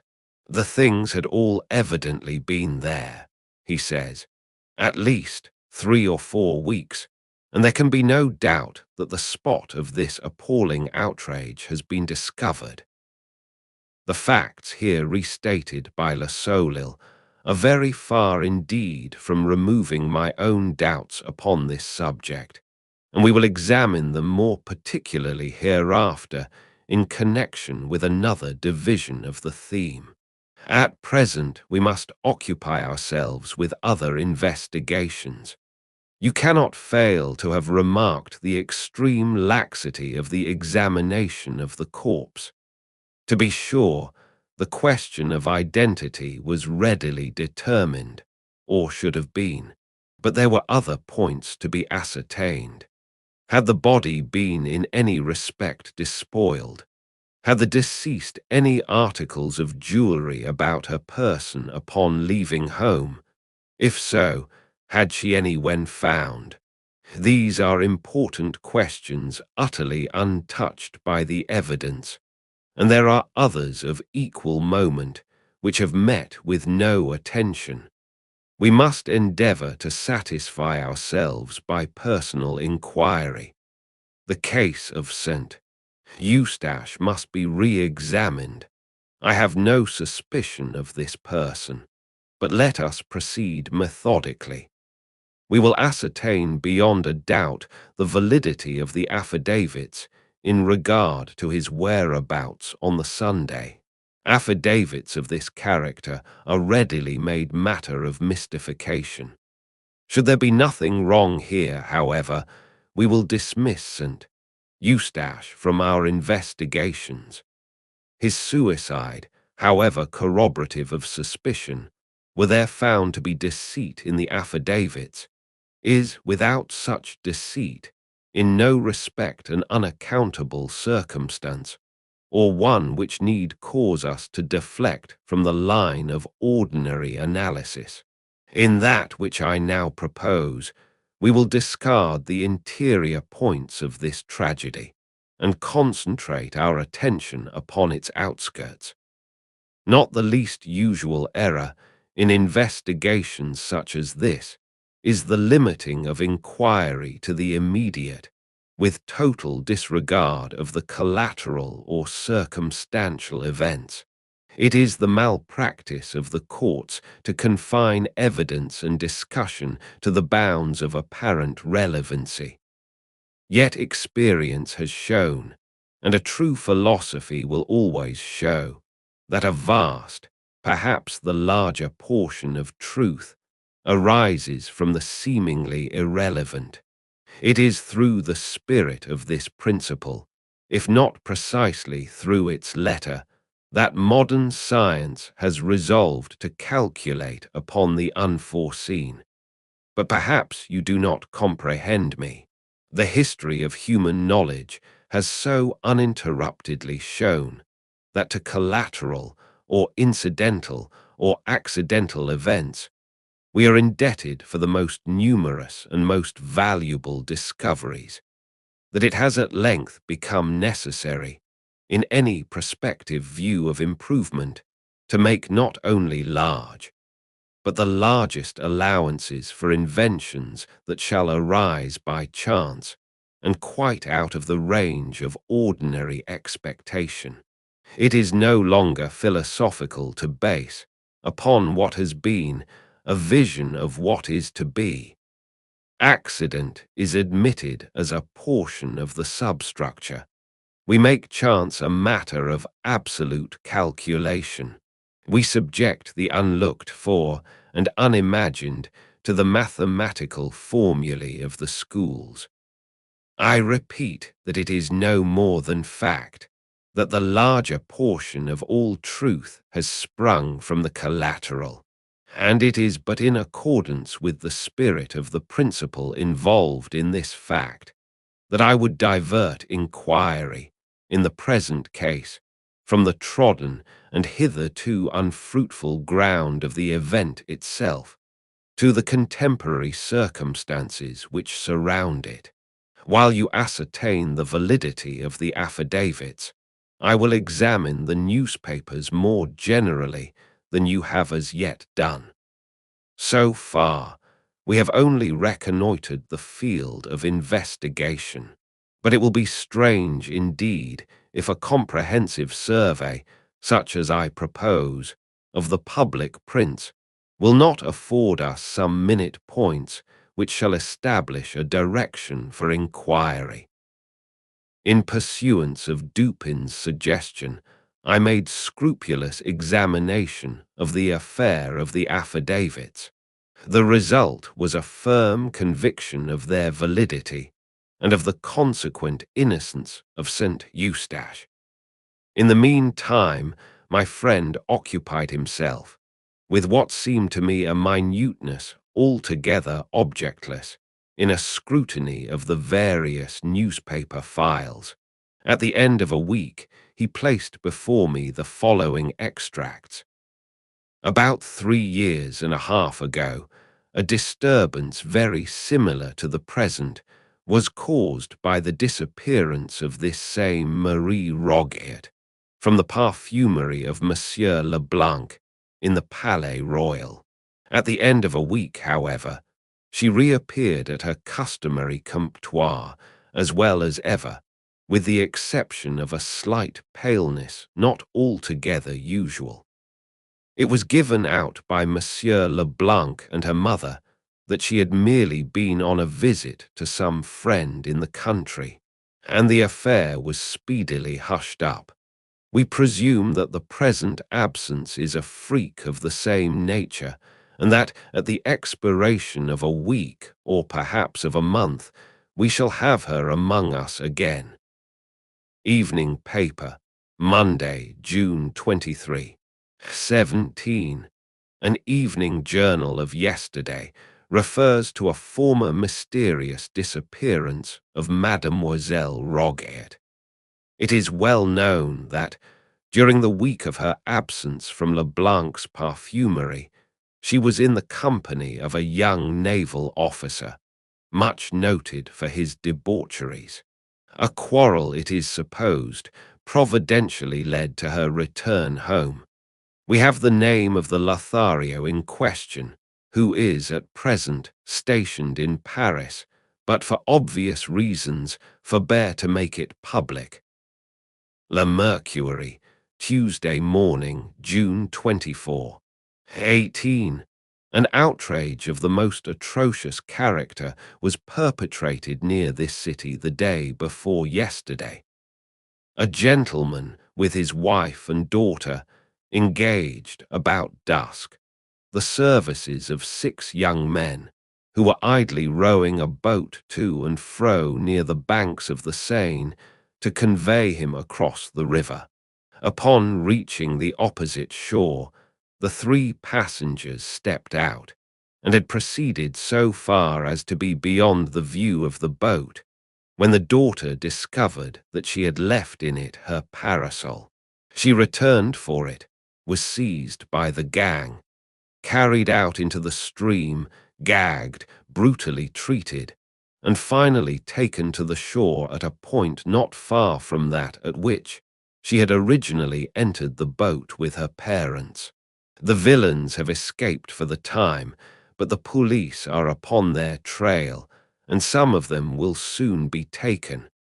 Morning Paper, June 25. 19. We have received 1 or 2 communications, the object of which is to fasten the crime of the late atrocity upon Menis. 20. But as this gentleman has been fully exonerated by a loyal inquiry, and as the arguments of our several correspondents appear to be more zealous than profound, we do not think it advisable to make them public. Morning Paper, June 28. 21. We have received several forcibly written communications, apparently from various sources, and which go far to render it a matter of certainty that the unfortunate Marie Roget has become a victim of one of the numerous bands of blackguards which infest the vicinity of the city upon Sunday. Our own opinion is decidedly in favor of this supposition. We shall endeavor to make room for some of these arguments hereafter. Evening Paper, Tuesday, June 31. 22. On Monday, one of the bargemen connected with the revenue service saw an empty boat floating down the Seine. Sails were lying in the bottom of the boat. The bargeman towed it under the barge office. The next morning it was taken from thence, without the knowledge of any of the officers. The rudder is now at the barge office. La Diligence, Thursday, June 26. Upon reading these various extracts, they not only seem to me irrelevant, but I could perceive no mode in which any one of them could be brought to bear upon the matter in hand. I waited for some explanation from Dupin. "It is not my present design," he said, "to dwell upon the first and second of those extracts. I have copied them chiefly to show you the extreme remissness of the police, who, as far as I can understand from the prefect, have not troubled themselves, in any respect, with an examination of the naval officer alluded to. Yet it is mere folly to say that between the first and second disappearance of Marie there is no supposable connection. Let us admit the first elopement to have resulted in a quarrel between the lovers and the return home of the betrayed. We are now prepared to view a second elopement, if we know that an elopement has again taken place, as indicating a renewal of the betrayer's advances, rather than as the result of new proposals by a second individual. We are prepared to regard it as a making up of the old amour, rather than as the commencement of a new one. The chances are 10 to 1 that he who had once eloped with Marie would again propose an elopement, rather than that she to whom proposals of elopement had been made by one individual should have them made to her by another. And here let me call your attention to the fact that the time elapsing between the first ascertained and the second supposed elopement is a few months more than the general period of the cruises of our men of war. Had the lover been interrupted in his first villainy by the necessity of departure to sea, and had he seized the first moment of his return to renew the base designs not yet altogether accomplished, or not yet altogether accomplished by him, of all these things we know nothing. You will say, however, that in the second instance there was no elopement as imagined. Certainly not. But are we prepared to say that there was not the frustrated design? Beyond St. Eustache and perhaps Beauvais, we find no recognized, no open, no honorable suitors of Marie. Of none other is there anything said. Who, then, is the secret lover of whom the relatives, at least most of them, know nothing, but whom Marie meets upon the morning of Sunday, and who is so deeply in her confidence that she hesitates not to remain with him until the shades of the evening descend, amid the solitary groves of the Barriere du Roule? Who is that secret lover, I ask, of whom, at least, most of the relatives know nothing? And what means the singular prophecy of Madame Roget on the morning of Marie's departure? I fear that I shall never see Marie again. But if we cannot imagine Madame Roget privy to the design of elopement, may we not at least suppose this design entertained by the girl? Upon quitting home, she gave it to be understood that she was about to visit her aunt in the Rue des Drômes, and St. Eustache was requested to call for her at dark. Now, at first glance, this fact strongly militates against my suggestion. But let us reflect that she did meet some companion and proceed with him across the river, reaching the Barriere du Roule at so late an hour as 3 o'clock in the afternoon, is known. But in consenting so to accompany this individual, for whatever purpose, to her mother known or unknown, she must have thought of her expressed intention when leaving home, and of the surprise and suspicion aroused in the bosom of her affianced suitor, St. Eustache, when calling for her at the hour appointed in the Rue des Drômes, he should find that she had not been there, and when, moreover, upon returning to the pension with this alarming intelligence, he should become aware of her continued absence from home. She must have thought of these things, I say. She must have foreseen the chagrin of St. Eustache, the suspicion of all. She could not have thought of returning to brave this suspicion, but the suspicion becomes a point of trivial importance to her if we suppose her not intending to return. We may imagine her thinking thus: I am to meet a certain person for the purpose of elopement, or for certain other purposes known only to myself. It is necessary that there be no chance of interruption. There must be sufficient time given us to elude pursuit. I will give it to be understood that I shall visit and spend the day with my aunt at the Rue des Drômes. I will tell St. Eustache not to call for me until dark. In this way, my absence from home for the longest possible period, without causing suspicion or anxiety, will be accounted for, and I shall gain more time than in any other manner. If I bid St. Eustache call for me at dark, he will be sure not to call before. But if I wholly neglect to bid him call, my time for escape will be diminished, since it will be expected that I return the earlier, and my absence will the sooner excite anxiety. Now, if it were my design to return at all, if I had in contemplation merely a stroll with the individual in question, it would not be my policy to bid St. Eustache call. For calling, he will be sure to ascertain that I have played him false, a fact of which I might keep him forever in ignorance, by leaving home without notifying him of my intention, by returning before dark, and by then stating that I had been to visit my aunt in the Rue des Drômes.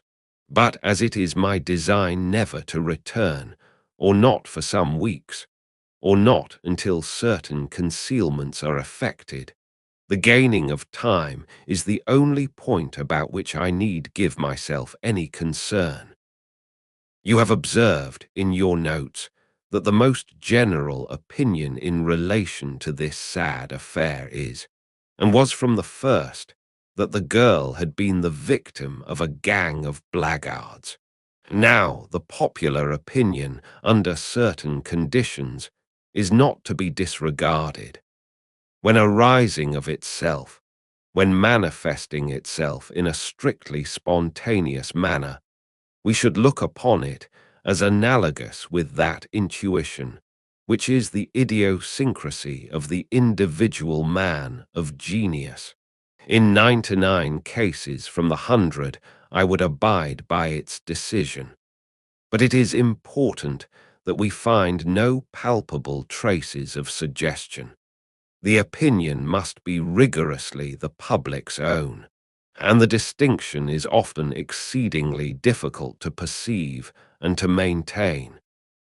In the present instance, it appears to me that this public opinion, in respect to a gang, has been superinduced by the collateral event which is detailed in the third of my extracts. All Paris is excited by the discovered corpse of Marie, a girl young, beautiful, and notorious. This corpse is found, bearing marks of violence and floating in the river, but it is now made known that, at the very period, or about the very period, in which it is supposed that the girl was assassinated, an outrage similar in nature to that endured by the deceased, although less in extent, was perpetuated by a gang of young ruffians upon the person of a second young female. Is it wonderful that the one known atrocity should influence the popular judgment in regard to the other unknown? This judgment awaited direction, and the known outrage seemed so opportunely to afford it. Marie, too, was found in the river, and upon this very river was this known outrage committed. The connection of the two events had about it so much of the palpable, that the true wonder would have been a failure of the populace to appreciate and to seize it. But in fact, the one atrocity known to be so committed is, if anything, evidence that the other, committed at a time nearly coincident, was not so committed. It would have been a miracle indeed if, while a gang of ruffians were perpetrating, at a given locality, a most unheard of wrong, there should have been another similar gang, in a similar locality, in the same city, under the same circumstances, with the same means and appliances, engaged in a wrong of precisely the same aspect, at precisely the same period of time. Yet in what, if not in this marvelous train of coincidence, does the accidentally suggested opinion of the populace call upon us to believe? Before proceeding farther, let us consider the supposed scene of the assassination in the thicket at the Barrière du Roule. This thicket, although dense, was in the close vicinity of a public road. Within were 3 or 4 large stones, forming a kind of seat with a back and footstool. On the upper stone was discovered a white petticoat, on the second, a silk scarf. A parasol, gloves, and a pocket handkerchief were also here found. The handkerchief bore the name Marie Roget. Fragments of dress were seen on the branches around. The earth was trampled, the bushes were broken, and there was every evidence of a violent struggle. Notwithstanding the acclamation with which the discovery of this thicket was received by the press, and the unanimity with which it was supposed to indicate the precise scene of the outrage, it must be admitted that there was some very good reason for doubt. That it was the scene, I may or I may not believe, but there was excellent reason for doubt. Had the true scene been, as Le Commercial suggested, in the neighborhood of the Rue Pavée Saint André, the perpetrators of the crime, supposing them still resident in Paris, would naturally have been stricken with terror at the public attention thus acutely directed into the proper channel, and in certain classes of minds there would have arisen, at once, a sense of the necessity of some exertion to redivert this attention. And thus, the thicket of the Barrière du Roule having been already suspected, the idea of placing the articles where they were found might have been naturally entertained. There is no real evidence, although Le Solil so supposes, that the articles discovered had been more than a very few days in the thicket, while there is much circumstantial proof that they could not have remained there without attracting attention during the 20 days elapsing between the fatal Sunday and the afternoon upon which they were found by the boys. They were all mildewed down hard, says Le Solil, adopting the opinions of its predecessors, with the action of the rain, and stuck together from mildew. The grass had grown around and over some of them. The silk of the parasol was strong, but the threads of it were run together within. The upper part, where it had been doubled and folded, was all mildewed and rotten, and tore on being opened.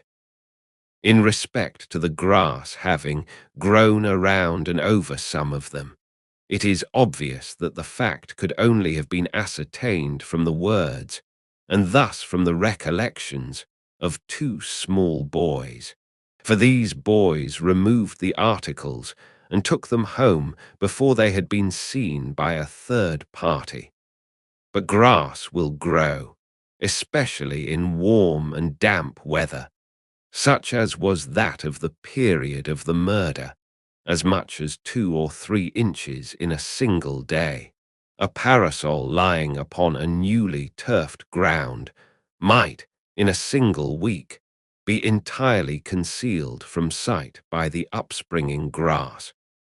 And touching that mildew upon which the editor of Le Solil so pertinaciously insists, that he employs the word no less than 3 times in the brief paragraph just quoted, is he really unaware of the nature of this mildew?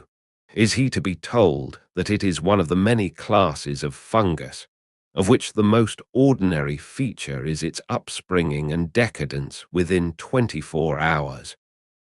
Thus we see, at a glance, that what has been most triumphantly adduced in support of the idea that the articles had been, for at least 3 or 4 weeks, in the thicket, is most absurdly null as regards any evidence of that fact.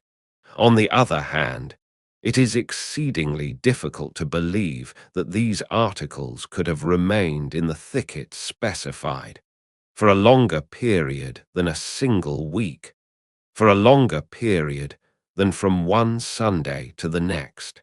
Those who know anything of the vicinity of Paris know the extreme difficulty of finding seclusion unless at a great distance from its suburbs. Such a thing as an unexplored or even an unfrequently visited recess amid its woods or groves is not for a moment to be imagined. Let anyone who, being at heart a lover of nature, is yet chained by duty to the dust and heat of this great metropolis, let any such one attempt, even during the weekdays, to slake his thirst for solitude amid the scenes of natural loveliness which immediately surround us. At every second step, he will find the growing charm dispelled by the voice and personal intrusion of some ruffian or party of carousing blackguards. He will seek privacy amid the densest foliage, all in vain. Here are the very nooks where the unwashed most abound. Here are the temples most desecrate. With sickness of the heart, the wanderer will flee back to the polluted Paris as to a less odious, because less incongruous sink of pollution. But if the vicinity of the city is so beset during the working days of the week, how much more so on the Sabbath? It is now especially that, released from the claims of labor or deprived of the customary opportunities of crime, the town blackguard seeks the precincts of the town, not through love of the rural, which in his heart he despises, but by way of escape from the restraints and conventionalities of society. He desires less the fresh air and the green trees than the utter license of the country. Here, at the roadside inn, or beneath the foliage of the woods, he indulges, unchecked by any eye except those of his boon companions, in all the mad excess of a counterfeit hilarity, the joint offspring of liberty and of rum. I say nothing more than what must be obvious to every dispassionate observer, when I repeat that the circumstance of the articles in question having remained undiscovered for a longer period than from one Sunday to another in any thicket in the immediate neighborhood of Paris is to be looked upon as little less than miraculous. But there are not wanting other grounds for the suspicion that the articles were placed in the thicket with the view of diverting attention from the real scene of the outrage. And first, let me direct your notice to the date of the discovery of the articles. Collate this with the date of the 5th extract made by myself from the newspapers. You will find that the discovery followed, almost immediately, the urgent communications sent to the evening paper. These communications, although various and apparently from various sources, tended all to the same point, viz., the directing of attention to a gang as the perpetrators of the outrage, and to the neighborhood of the Barriere du Roule as its scene. Now here, of course, the suspicion is not that, in consequence of these communications, or of the public attention by them directed, the articles were found by the boys, but the suspicion might and may well have been that the articles were not before found by the boys, for the reason that the articles had not before been in the thicket, having been deposited there only at so late a period as at the date, or shortly prior to the date of the communication, by the guilty authors of these communications themselves. This thicket was a singular, an exceedingly singular one. It was unusually dense. Within its naturally walled enclosure were 3 extraordinary stones, forming a seat with a back and footstool.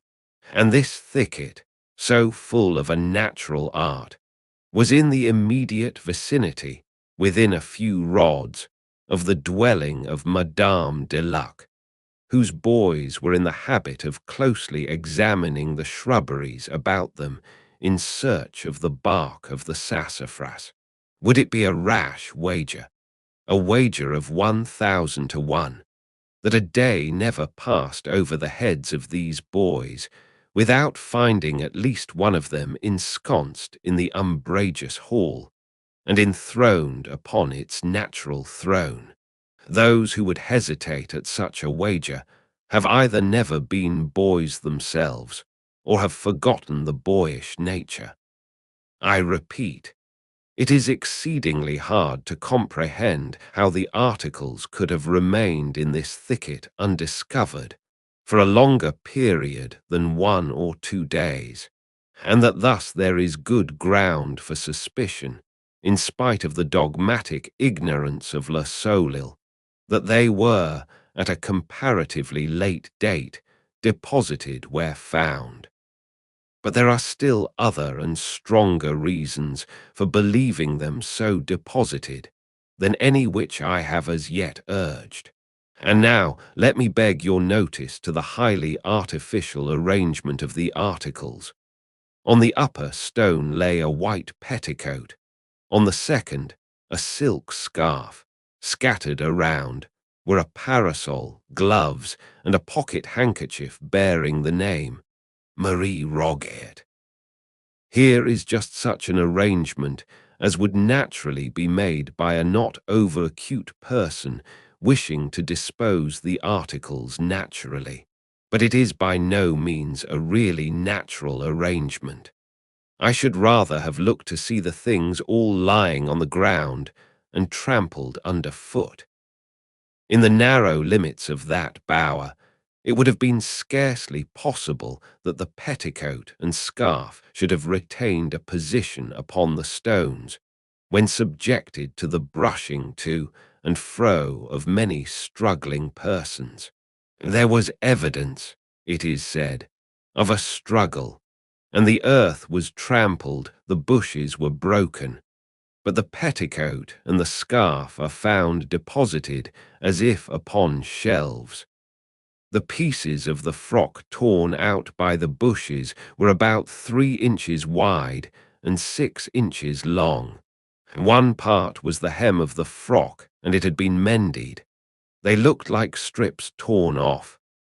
Here, inadvertently, Le Soleil has employed an exceedingly suspicious phrase. The pieces, as described, do indeed look like strips torn off, but purposely and by hand. It is one of the rarest of accidents that a piece is torn off, from any garment such as is now in question, by the agency of a thorn. From the very nature of such fabrics, a thorn or nail becoming entangled in them tears them rectangularly, divides them into 2 longitudinal rents at right angles with each other, and meeting at an apex where the thorn enters, but it is scarcely possible to conceive the piece torn off. I never so knew it, nor did you. To tear a piece off from such fabric, 2 distinct forces in different directions will be, in almost every case, required. If there be 2 edges to the fabric, if, for example, it be a pocket handkerchief, and it is desired to tear from it a slip then, and then only, will the one force serve the purpose. But in the present case, the question is of a dress, presenting but one edge. To tear a piece from the interior, where no edge is presented, could only be effected by a miracle through the agency of thorns, and no one thorn could accomplish it. But even where an edge is presented, two thorns will be necessary, operating, the one in two distinct directions and the other in one.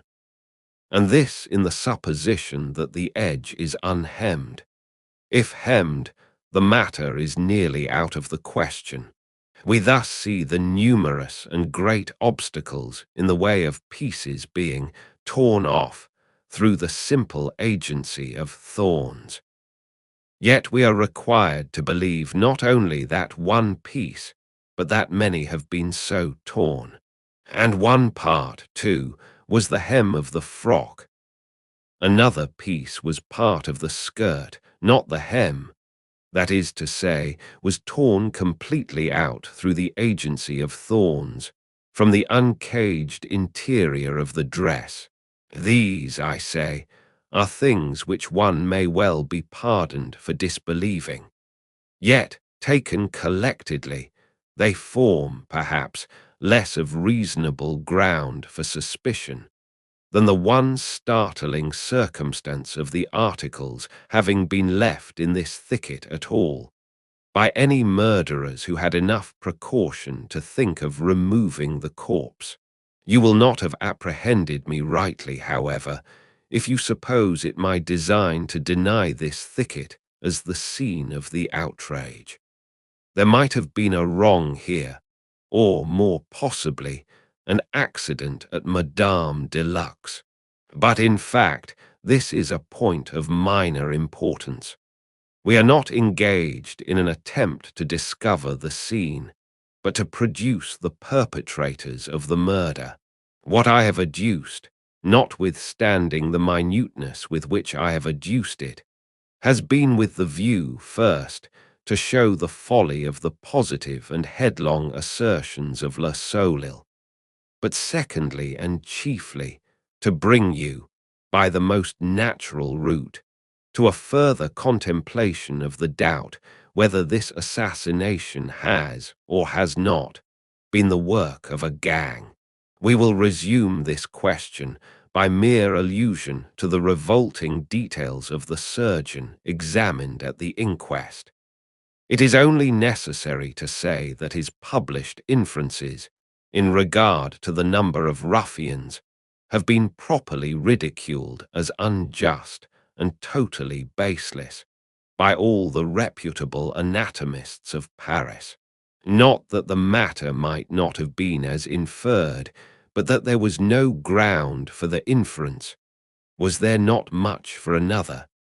Let us reflect now upon the traces of a struggle, and let me ask what these traces have been supposed to demonstrate. A gang.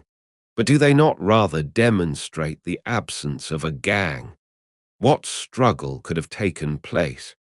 What struggle so violent and so enduring as to have left its traces in all directions, between a weak and defenseless girl and the gang of ruffians imagined?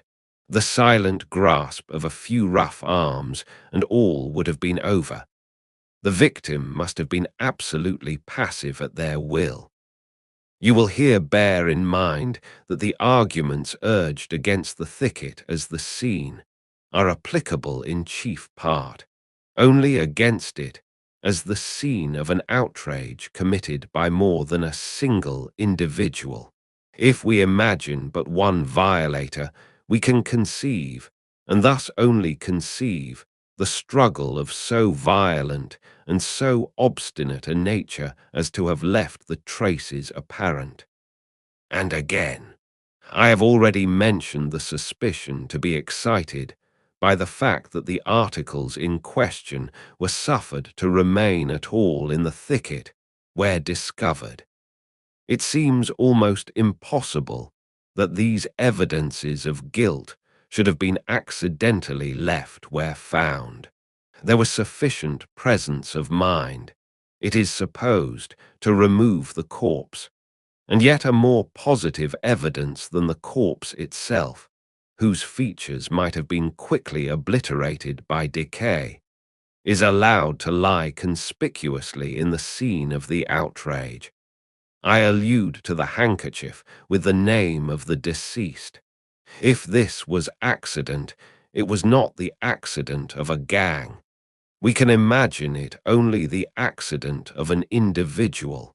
Let us see. An individual has committed the murder. He is alone with the ghost of the departed. He is appalled by what lies motionless before him. The fury of his passion is over, and there is abundant room in his heart for the natural awe of the deed. His is none of that confidence which the presence of numbers inevitably inspires. He is alone with the dead. He trembles and is bewildered. Yet there is a necessity for disposing of the corpse. He bears it to the river, but leaves behind him the other evidences of guilt. For it is difficult, if not impossible, to carry all the burthen at once, and it will be easy to return for what is left. But in his toilsome journey to the water, his fears redouble within him. The sounds of life encompass his path. A dozen times he hears or fancies the step of an observer. Even the very lights from the city bewilder him. Yet, in time and by long and frequent pauses of deep agony, he reaches the river's brink and disposes of his ghastly charge, perhaps through the medium of a boat. But now what treasure does the world hold? What threat of vengeance could it hold out, which would have power to urge the return of that lonely murderer over that toilsome and perilous path, to the thicket and its blood-chilling recollections? He returns not, let the consequences be what they may. He could not return if he would. His sole thought is immediate escape. He turns his back forever upon those dreadful shrubberies and flees as from the wrath to come. But how with a gang? Their number would have inspired them with confidence, if indeed confidence is ever wanting in the breast of the arrant blackguard. And of arrant blackguards alone are the supposed gangs ever constituted. Their number, I say, would have prevented the bewildering and unreasoning terror which I have imagined to paralyze the single man. Could we suppose an oversight in one, or two, or three, this oversight would have been remedied by a fourth. They would have left nothing behind them, for their number would have enabled them to carry all at once. There would have been no need of return. Consider now the circumstance that in the outer garment of the corpse when found, a slip, about a foot wide, had been torn upward from the bottom hem to the waist, wound 3 times round the waist, and secured by a sort of hitch in the back.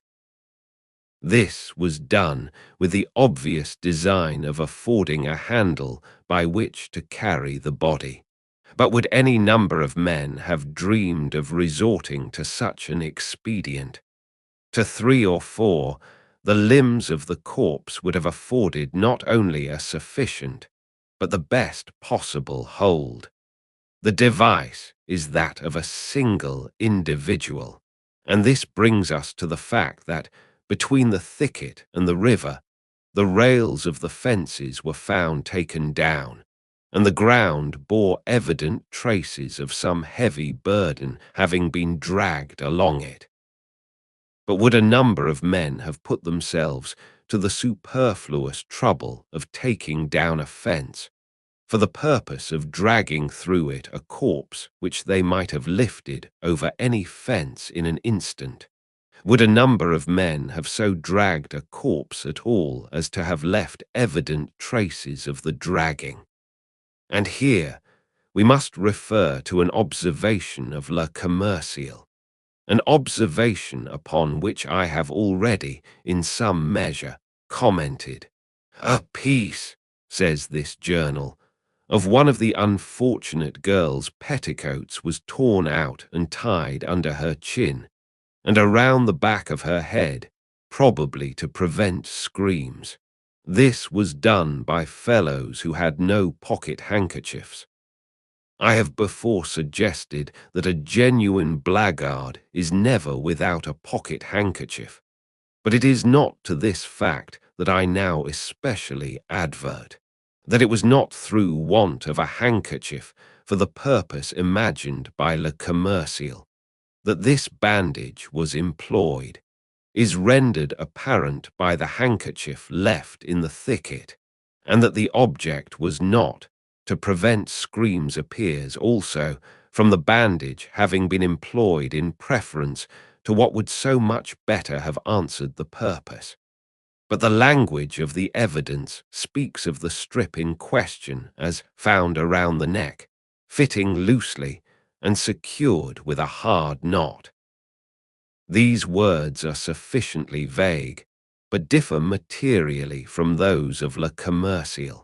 The slip was 18 inches wide, and therefore, although of muslin, would form a strong band when folded or rumpled longitudinally. And thus rumpled it was discovered. My inference is this: the solitary murderer, having borne the corpse for some distance, whether from the thicket or elsewhere, by means of the bandage hitched around its middle, found the weight, in this mode of procedure, too much for his strength. He resolved to drag the burthen. The evidence goes to show that it was dragged. With this object in view, it became necessary to attach something like a rope to one of the extremities. It could be best attached about the neck, where the head would prevent its slipping off. And now the murderer bethought him unquestionably of the bandage about the loins. He would have used this, but for its volution about the corpse, the hitch which embarrassed it, and the reflection that it had not been torn off from the garment. It was easier to tear a new slip from the petticoat. He tore it, made it fast about the neck, and so dragged his victim to the brink of the river. That this bandage, only attainable with trouble and delay, and but imperfectly answering its purpose, that this bandage was employed at all, demonstrates that the necessity for its employment sprang from circumstances arising at a period when the handkerchief was no longer attainable. That is to say, arising, as we have imagined, after quitting the thicket, if the thicket it was, and on the road between the thicket and the river. But the evidence, you will say, of Madame de Luc points especially to the presence of a gang in the vicinity of the thicket at or about the epoch of the murder. This I grant. I doubt if there were not a dozen gangs, such as described by Madame de Luc, in and about the vicinity of the Barrière du Roule at or about the period of this tragedy. But the gang which has drawn upon itself the pointed animadversion, although the somewhat tardy and very suspicious evidence of Madame de Luc, is the only gang which is represented by that honest and scrupulous old lady as having eaten her cakes and swallowed her brandy, without putting themselves to the trouble of making her payment. Et hinc illi iri. But what is the precise evidence of Madame de Luc? A gang of miscreants made their appearance, behaved boisterously, ate and drank without making payment, followed in the route of the young man and girl, returned to the inn about dusk, and recrossed the river as if in great haste. Now this great haste very possibly seemed greater haste in the eyes of Madame de Luc, since she dwelt lingeringly and lamentingly upon her violated cakes and ale, for which she might still have entertained a faint hope of compensation. Why, otherwise, since it was about dusk, should she make a point of the haste? It is no cause for wonder, surely, that even a gang of blackguards should make haste to get home, when a wide river is to be crossed in small boats, when storm impends, and when night approaches. I say approaches, for the night had not yet arrived. It was only about dusk that the indecent haste of these miscreants offended the sober eyes of Madame de Luc. But we are told that it was upon this very evening that Madame de Luc, as well as her eldest son, heard the screams of a female in the vicinity of the inn. And in what words does Madame de Luc designate the period of the evening at which these screams were heard? It was soon after dark, she says, but soon after dark is at least dark, and about dusk is as certainly daylight. Thus it is abundantly clear that the gang quitted the Barrière du Roule prior to the screams overheard by Madame de Luc, and although, in all the many reports of the evidence, the relative expressions in question are distinctly and invariably employed just as I have employed them in this conversation with yourself, no notice whatever of the gross discrepancy has as yet been taken by any of the public journals or by any of the myrmidons of police. I shall add but one to the arguments against a gang, but this one has, to my own understanding at least, a weight altogether irresistible. Under the circumstances of large reward offered and full pardon to any king's evidence, it is not to be imagined for a moment that some member of a gang of low ruffians or of any body of men would not long ago have betrayed his accomplices. Each one of a gang so placed is not so much greedy of reward or anxious for escape as fearful of betrayal. He betrays eagerly and early that he may not himself be betrayed. That the secret has not been divulged is the very best of proof that it is, in fact, a secret. The horrors of this dark deed are known only to one or two living human beings and to God. Let us sum up now the meager yet certain fruits of our long analysis. We have attained the idea either of a fatal accident under the roof of Madame de Luc, or of a murder perpetrated in the thicket at the Barrière du Roule by a lover, or at least by an intimate and secret associate of the deceased. This associate is of swarthy complexion. This complexion, the hitch in the bandage, and the sailor's knot with which the bonnet ribbon is tied, point to a seaman.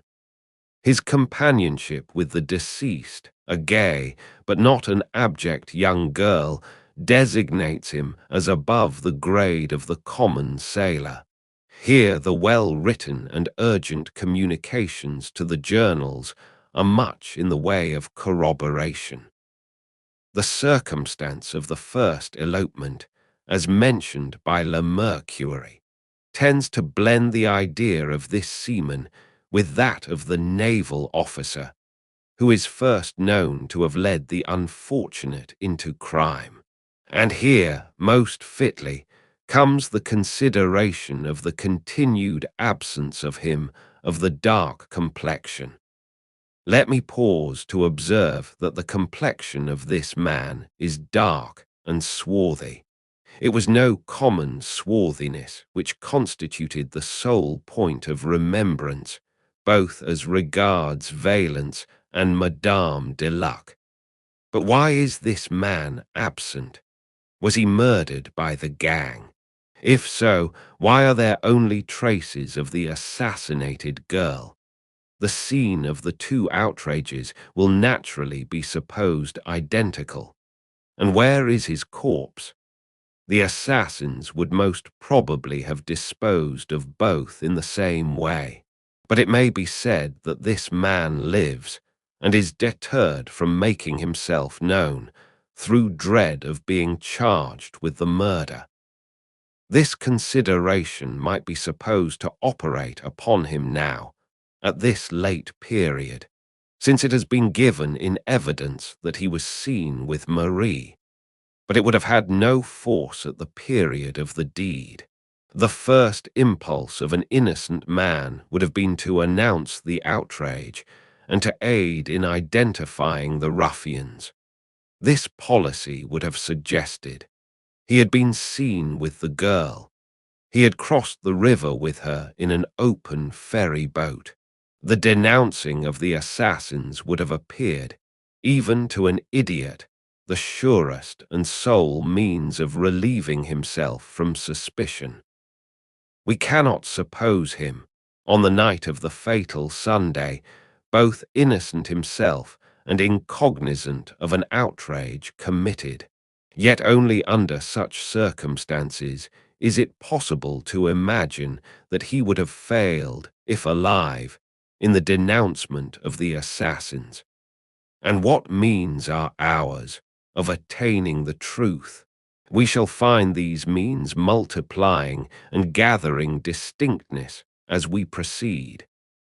Let us sift to the bottom this affair of the first elopement. Let us know the full history of the officer, with his present circumstances and his whereabouts at the precise period of the murder. Let us carefully compare with each other the various communications sent to the evening paper, in which the object was to inculpate a gang. This done, let us compare these communications, both as regards style and MS, with those sent to the morning paper at a previous period, and insisting so vehemently upon the guilt of Menis. And all this done, let us again compare these various communications with the known MSS of the officer. Let us endeavour to ascertain, by repeated questionings of Madame de Luc and her boys, as well as of the omnibus driver, Valence, something more of the personal appearance and bearing of the man of dark complexion. Queries, skillfully directed, will not fail to elicit, from some of these parties, information on this particular point, or upon others. Information which the parties themselves may not even be aware of possessing. And let us now trace the boat picked up by the bargeman on the morning of Monday, the 23rd of June, and which was removed from the barge office, without the cognizance of the officer in attendance, and without the rudder, at some period prior to the discovery of the corpse. With a proper caution and perseverance, we shall infallibly trace this boat. For not only can the bargeman who picked it up identify it, but the rudder is at hand. The rudder of a sailboat would not have been abandoned without inquiry by one